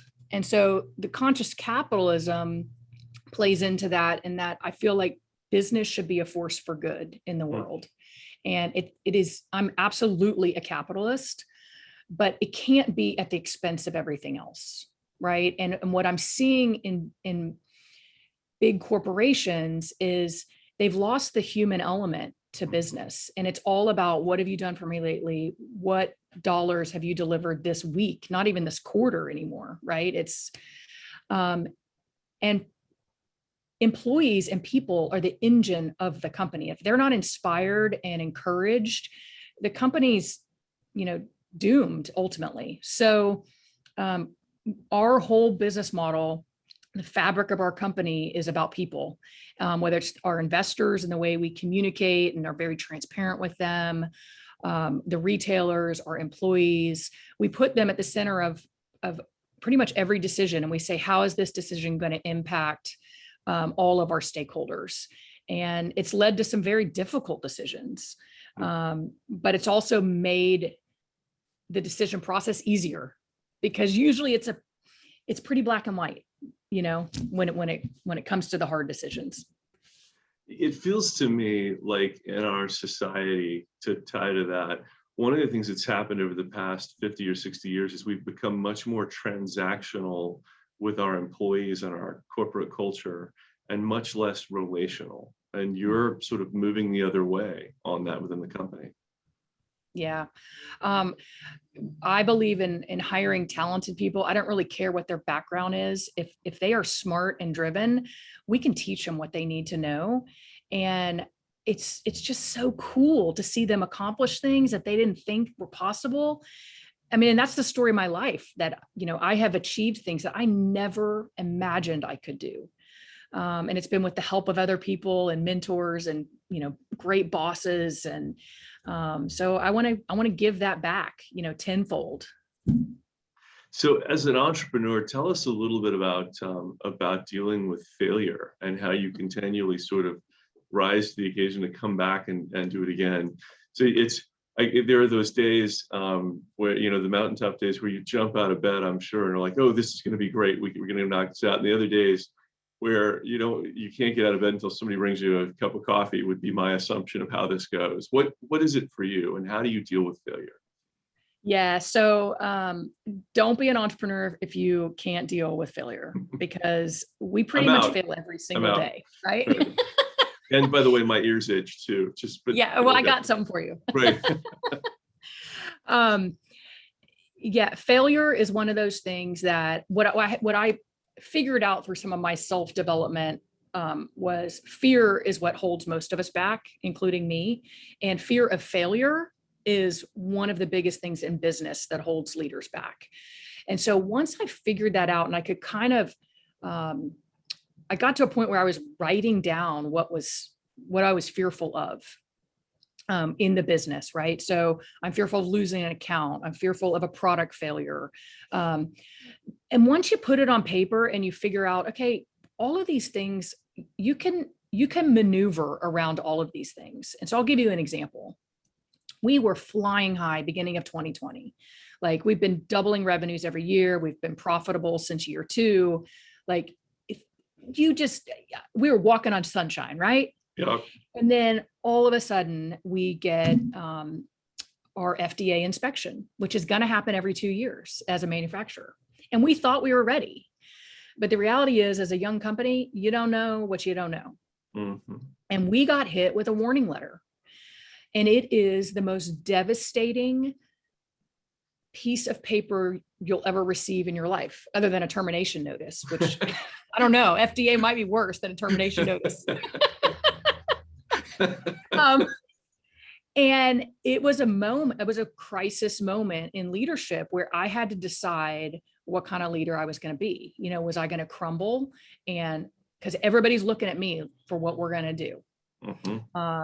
And luckily I had some amazing mentors that I called on immediately. And I said, what do I do? Because when you're in a time of crisis, emotions can take over. And sometimes your emotional state is not the best state to make crucial decisions in. And so I'm always an advocate of, running things past people that aren't in that high emotional state. Am I thinking clearly? Here are my options? Am I thinking through all of my options?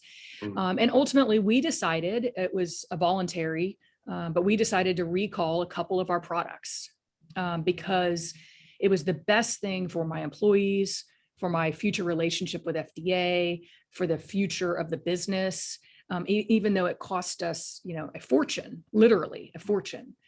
It was the right thing to do. And so, fast forward now, almost a year later, we're done with that recall. Things are back on track. We're in much better graces with the FDA. So, the crisis is gonna hit. It's gonna hit, and it's gonna keep hitting. And you just got to be ready. It sounds like part of what you're saying with regard to the recall too is you can't put a price on being able to sleep well at night, right? Through this. And so I would bet your employees saw your leadership in this as a model for how they react to the next situation. Absolutely. And I'll tell you, I had one employee come up to me. She's very young. And sort of after I had made the decision, and she pulled me aside and she said, I really respect what you're doing. And, it was a moment of reflection for me that they are watching, your employees are watching, the investors. I was super transparent with them and they were amazing through the whole thing. They were asking, how can we help? This is, you're making the right decision, reinforcing the decision, which was great. Tell me about being a woman entrepreneur through all of this as well. And the company, I think, is a WASB certified women-owned small business, right? Or are you still WASB certified? We were. Okay, but as we gotcha. took on more investors, we lost that. Yeah. Understood. Okay. I will tell you, compared to working in corporate America, being a woman entrepreneur is amazing. Because I get to control my destiny. I get to control who I work with, who the investors are, who I hire. And so because I can curate all of that, whereas in a big company, you can't curate it. You don't get to control who your boss is or who the executives are that are really controlling your future. And there's still a lot of work to do in those big environments for women in business. But as an entrepreneur, it's been incredible. I don't feel like it's a hindrance at all. I just feel like I'm another entrepreneur in Dallas-Fort Worth that is trying to make it happen. Do you feel like you get paid to learn every day? Absolutely. Yes. And who gets that, right? It's so cool. And it's sort of like, if you're not ready to fail every day, also, if you're not ready to learn something new every day, don't be an entrepreneur, because whether it's manufacturing or quality or, distribution, I didn't have any of that in my background, but I've had to just learn it one day at a time. And sometimes learning through the mistakes that make you better. But yeah, it's awesome. So with your employee who came to you about the recall and you realize they're always watching, it's, to me, what I start to see in these situations is I'm always thinking about, oh my gosh, they're going to think this of me or they're going to think that of me. And I'm not thinking about what they're going to think of their own lives. They're actually not thinking about me at all. They're thinking about their own lives, and what we're doing is the example for them. What was the outcome of that? I mean, did that really just hit you and impact you afterwards, so that now you've begun to think a little bit more about, wow, these people around me are planning their own lives out for the future? Right? Yeah, and absolutely. And they're taking a cue from, because this is their livelihood, right? And so they're taking a cue from Joe, who's my co-founder, our leadership. And are we worried or are we excited about the future? Because, should they be worried? And I think you're exactly right. It's just human nature for people to think, what are they thinking about me? And the reality is, no one's thinking about us. They're always thinking about themselves, right? Just like we think. Just like it's the reality. And so it goes back to that whole discussion on fear as well, right? Like this fear of what are people going to think of me? Shit, they're not thinking about me, right? They're worried about them. They're worried about. You're the example for them. Yeah, it's pretty incredible. Yeah, and your employees saw that in the midst of it, right? I mean, and your company did. So let's just look at healthcare in the U.S. And so you've been in it for a number of years now. If you could sort of change one thing in healthcare about the way we do it, and you have no prep on this question at all. So this is a complete flyer. But if you could change one thing about healthcare and the way we do it in the U.S., have you got anything you'd want to leave for our audience? Transparency. Yeah, I think there's so much hidden to the end user. And I just think of myself, right? If I need to get care at a hospital or at a doctor's office, I have no transparency about what things are going to cost me, what these medicines really are that they're prescribing, and it's almost one of the only industries that still exists in America that you don't have full transparency. And I just think it would alleviate a lot of, again, fear. A lot of people don't want to go to the doctor because they're either scared they can't afford it, or they're just scared of doctors in general, which I'm not one of those, but I do think there's a lot of room for improvement. And that's one reason we decided to go after the self-care market with all of our products. Empower those people, walk to the shelf, they can pick up the product themselves and cure their problem at home, and circumvent the doctor. And luckily the doctors, they don't want these patients in their office. They're not making a lot of money off of these patients for earwax removal. So it's a win-win. Yeah, that's not a complex procedure, right? Yeah, there's not a big billing on that one. Yeah, and it's one that they always end up doing. And I think it's fairly hard for the techs at doctors' offices to deal with all of that. If they can hand it off, they'd love to. So you've given people back control of the process on it. Yeah. I'd love to talk about capitalism just for a second on this. Mm-hmm. So what you've looked at in this with sort of the conscious capitalism angle and being an entrepreneur is, I think you've said, hey, if I can come up with a way to improve patient experience, a way to improve patient outcomes, and where they're able to benefit from it, there's a great way to build a successful healthcare company out of that. Mm-hmm. And is that a model for others out there as well? It feels like that's some of the way you've been able to look at it. Let's go find out what's out there.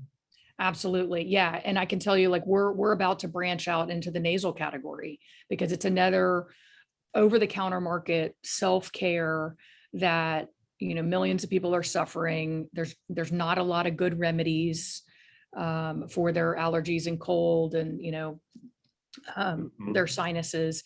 And so I believe it's absolutely it's a profitable model. We hit profitability in about 18 months, which is almost unheard of. Right. And so now we are completely organic growth with everything that we bring to market. And that's because there's healthy margins when you sell direct to the consumer. You build a relationship with those consumers. So you don't have the in-between of the doctor or the hospital. So I'm a huge proponent of, direct to consumer healthcare as often as possible, as long as it's safe, safe for the patient. Yeah. So next question is sort of, when's the next Ironman or a major athletic event that you're headed for? Maybe when I'm done being a CEO. Yeah. Was it hard to ride 40 miles on your bike this morning, or before this interview? I did cycle yesterday. I went to boot camp this morning. I am an avid athlete. Yeah, and you were correct that secretly I wish I had been a professional athlete, but that was just not in the cards. And sadly, I think my husband would prefer to be a professional athlete. That was not in the cards for him either. But I'll tell you, it's for me as a leader and as a parent of teens, exercise and having that routine throughout every morning. I know I'm going to get up and do something physical. It's a great way to just set the day, to have mental clarity, bring the energy, and I've pretty much done it my whole career. Mm-hmm. So Elise, I'm gonna see if Hubert's coming back on, because I know we're at time right now. Yep. So Hubert and Lindsay, if you're coming back on with scoring, please feel free to. I'm going to check my text to see if Hubert sent me the wrong list of who's going to win, so I can announce it wrong. Right. What award show was that? Right. So actually, true story. Last year, someone dared Hubert, when he had to announce winners at something, to go out and announce the name of the movie that award show. So he did it to a group of 20,000 people. No. And the room roared. So I went well. I'm not doing it today, though. Okay, good. So, yeah, don't. Yeah, there will be none of that. So I love the idea that what you've done is you've taken your model, you've said, all right, we know how this works for ear care, and now we're going to pivot to nasal care. And I wonder, are there more pivots out there in the future? There are. And so being the creative brain, part of my brain is always looking for opportunities. And what I love about just the drugstore is you can walk through categories and you can see, what shelf sets are big, what are small, what seems underdeveloped. And ear care was definitely underdeveloped. Most stores would have maybe 2 or 3 products total in all of ear care. So that was a real easy one. And nasal's not that different, honestly. So the product development is probably my most favorite part of the business. But our goal really when we started was let's be successful with one product. And then if we're successful with one, we'll expand out. And then it became, let's maximize ear care. Let's give the consumers everything they need for their, cabinet in their bathroom to address ear conditions. And then once we felt like we had done that, we said, okay, let's take on another category. So we'll now try to maximize nasal. So, that's a model of how to do entrepreneurship, right? One of the things that I think we all see entrepreneurs try to do is take on too much at the first, at the beginning. And so they've got, you have your idea person, and then you've got your business person and all, and your idea person's got 45 different ideas to chase. Right.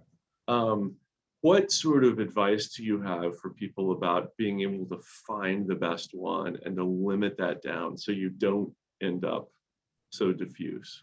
And so I had some excellent advisors that at the very beginning that said, look, start with one thing, just focus on one thing. Because we had a bunch of ideas. And that's where we went to the market and we said, doctor, here's a bunch of different potentials. What do you see the most of? And what do you think is the biggest opportunity to start with? That a young startup with, 2 people funding it out of their savings account really can do. Right. We weren't going to be curing cancer or some of the amazing technology we saw in the pitch competition this morning. We weren't quite up to that task.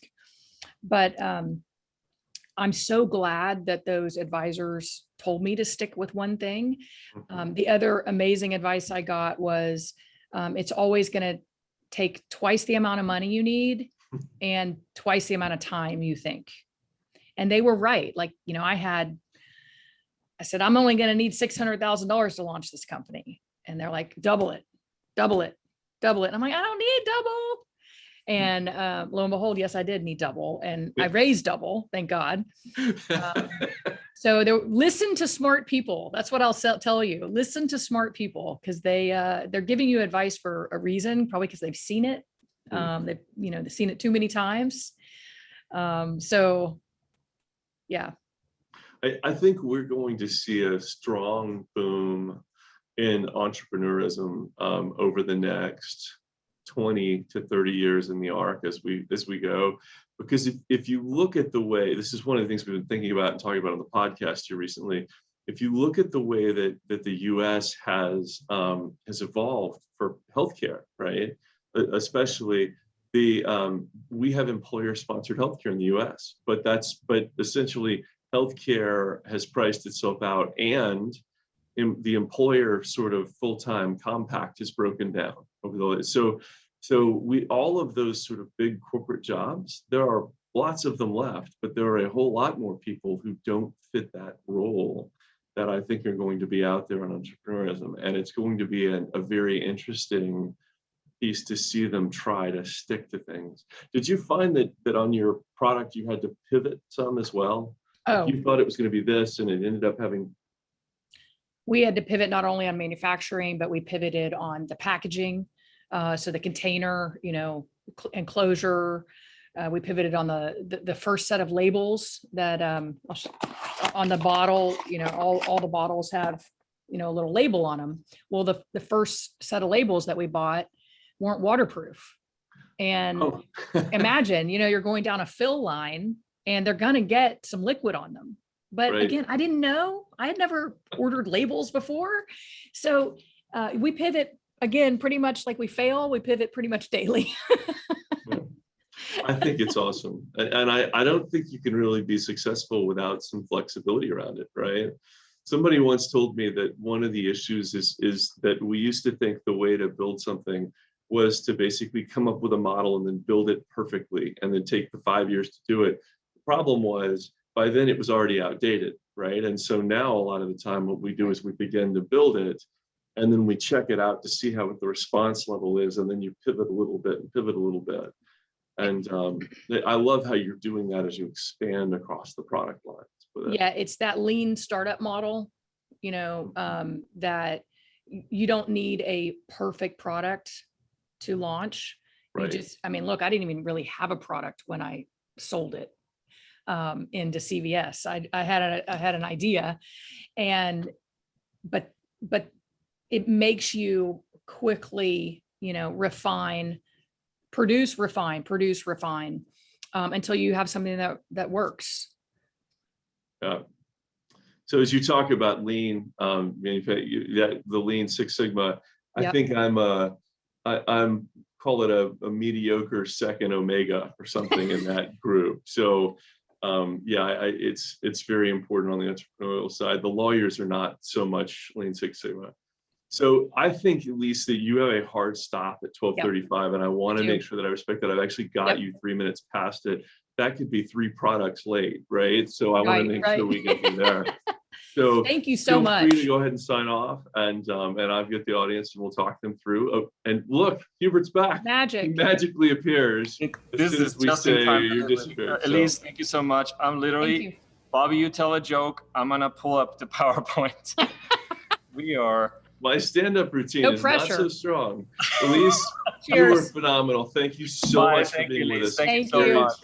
Look forward to talking to you. All right, so Hubert, while you're doing that, I'll talk for a minute. One of the points that she made that was so interesting was it was called the conscious capitalism, and there's an article out there, and I don't know if it's 10 years old or 20 years old, but it's called The Cultural Contradictions of Capitalism.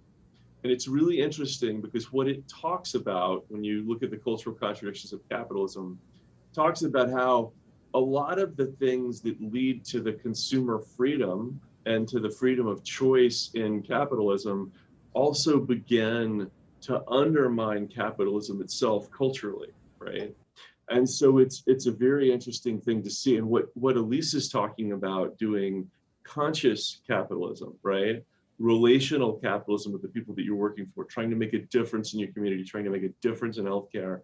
All of that she said it is very much in line with what you do to make capitalism a sustainable culture, right? Rather than, because we deal with creative destruction in capitalism all the time, and we believe in it. The problem is if you don't have conscious capitalism and you're not dealing with it, it ends up, you can end up with the inability to continue because of how it undermines itself.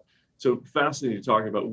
Our theory on the podcast, for example, for the Health Bizcast is that that by focusing on patient outcomes and patient care improvements, you can come up with the models for numerous successful businesses because there are just so many opportunities out there in healthcare. All right. So now, while you go to our sponsors, I will.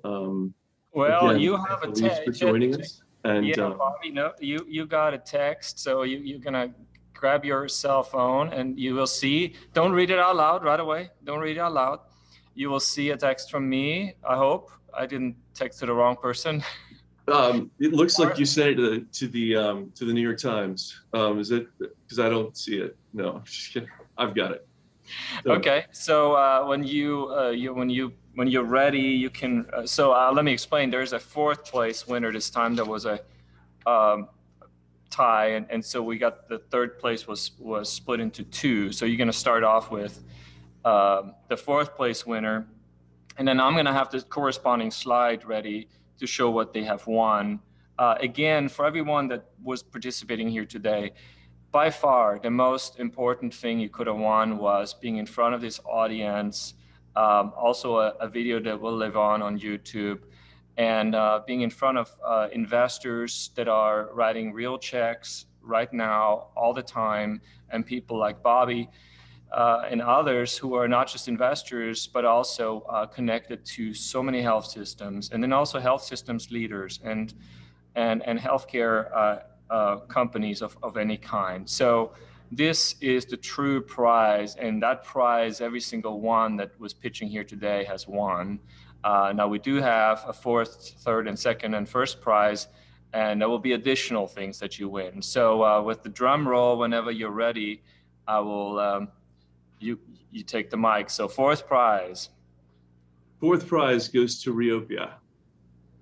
All right, and Riopia wins a dedicated desk at Health Wildcatters. So Barry is in California. So Barry, you're gonna, because you won the desk for 6 months here at Health Wildcatters, you now have to uproot and move here immediately.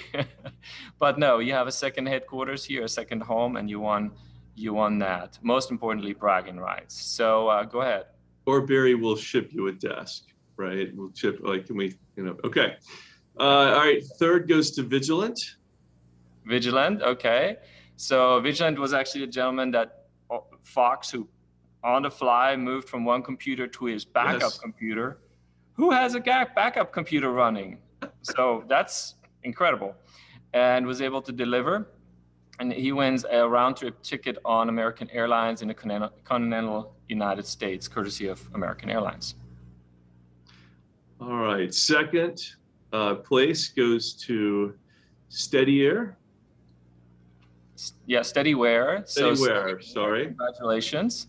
That was really cool with the arm that stopped moving. And you win a variety of things. First of all, also a dedicated desk here at Health Wildcatters in downtown Dallas. We have a large co-working space. $2,500 in kind from Polsinelli. That is this guy right over here. You can call him and he's going to take your call. And also a round-trip ticket on American Airlines in the continental United States, courtesy of American Airlines. And Steadyware, my apologies for getting it wrong on your name. It was a great presentation about the tremors. Loved it. And now we got to do a drum roll. Drum roll for 1st place is Hera Biotech. All right. And Hera Biotech, congratulations, Summer. So you win a cash prize of $5,000, the in-kind prize, again, to be on the phone with Bobby or meet him in person, or others. They've got a few other lawyers as well, which I get to talk to. You have an office at Health Wildcatters for 6 months and a round-trip ticket to fly down here and visit your office as well, courtesy of Health Wildcatters, Polsinelli, and American Airlines. Well, that's the conclusion. This was really exciting. I loved the HERA presentation about endometriosis, and very, very exciting what they're doing and how they're moving into doctors' offices to make it possible. So, absolutely. Bobby, anything else you want to say, closing words on the day? I will say this, watching the presentations today was captivating for me, Hubert, because it was not only were these products so real and tangibly needed in healthcare, but in addition, this group was so international. I mean, I was really surprised at how international the group was. I mean, we had people in Israel, we had people in Austria, from all over. And so just exceptional, very exciting.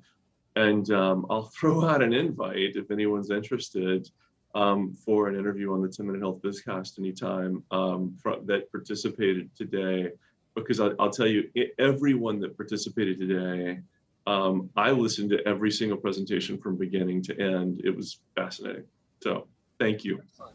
Well, you just won another prize, all 12 of you. You have a spot on Bobby Guy's Bizcast podcast, which is well liked and well listened to, and they even let people like me in every now and then, but much more important and more interesting are your stories. So thank you, Bobby. Also, again, thank you and Polsinelli for your support of MedVentures, the whole competition. We couldn't do it without you. Also, don't forget, everyone, you're invited to the Healthcare Dealmakers Conference, which now continues tomorrow. And you can find the link to sign up for that on their website, healthcaredealmakers.com. Well, I'm not sure, but anyway, just Google Healthcare Dealmakers 2021. You'll find it. It's a free Zoom. It is a very exclusive conference. Just in case you didn't know the history of this conference, this was invite only, and here you have this opportunity to be in a top-notch conference for deal making in healthcare, wherever you are, and gain some insights that are truly unique. Other than that, I thank every one of you for participating, all of our participants who pitched today. Thank you for doing that and for taking the time to do that. I thank our judges. We couldn't have done it without you. We definitely knew we needed a half an hour to tally the votes, and we did need them. So thank you, Bobby, for the extra 5 minutes there. We needed them, but we had all the tallies and got all the votes, and so that worked out beautifully. You were offering me a few extra minutes to talk. I mean, it wasn't hard to take you up on. Well, most of all, to interview Elise, right? Who is very, very impressive.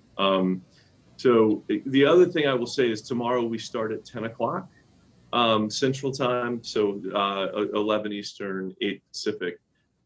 So tomorrow, different start time, 10 o'clock Central, and our first panel kicks off, and that is the Black Swan effect, how the chaos of last year is affecting healthcare and healthcare deal making. On that panel tomorrow, we've got private equity. We have one of the major healthcare advisors. We also have Santiago Munoz from UCLA, who is their the chief innovation officer, and so it's going to be an excellent group. So looking forward to it. So good deal. That's tomorrow. Excellent. Well, again, thank you, Bobby. Thanks everyone for listening. We will wrap this now, and I'm going to unshare the screen as well, and send all of you back to all the great things you're doing out in the health innovation world. And we look forward to seeing you in the future. Health Wildcatters has many events throughout the year. We will those will be in person again. We'll probably have a hybrid model. So that all of our international friends can continue to join us, but anyone that's local can also take advantage of actually meeting real people in the flesh again. So something we all have been missing. So with that, I'm gonna log off. Again, Bobby, thank you very much. Lindsay will stay on. You can find the LinkedIn group in the chat so that you can join that LinkedIn group and continue to network with people who are on the conference today and continue to, and here's also the website for healthcare deal makers that Lindsay just dropped into the chat again, so that you can sign up for that you can connect with the people that were attending today, and also call Mr. Guy and get on his podcast. So for those 12 finalists. So thank you very much for all your support, and we'll see you soon again. Bye-bye.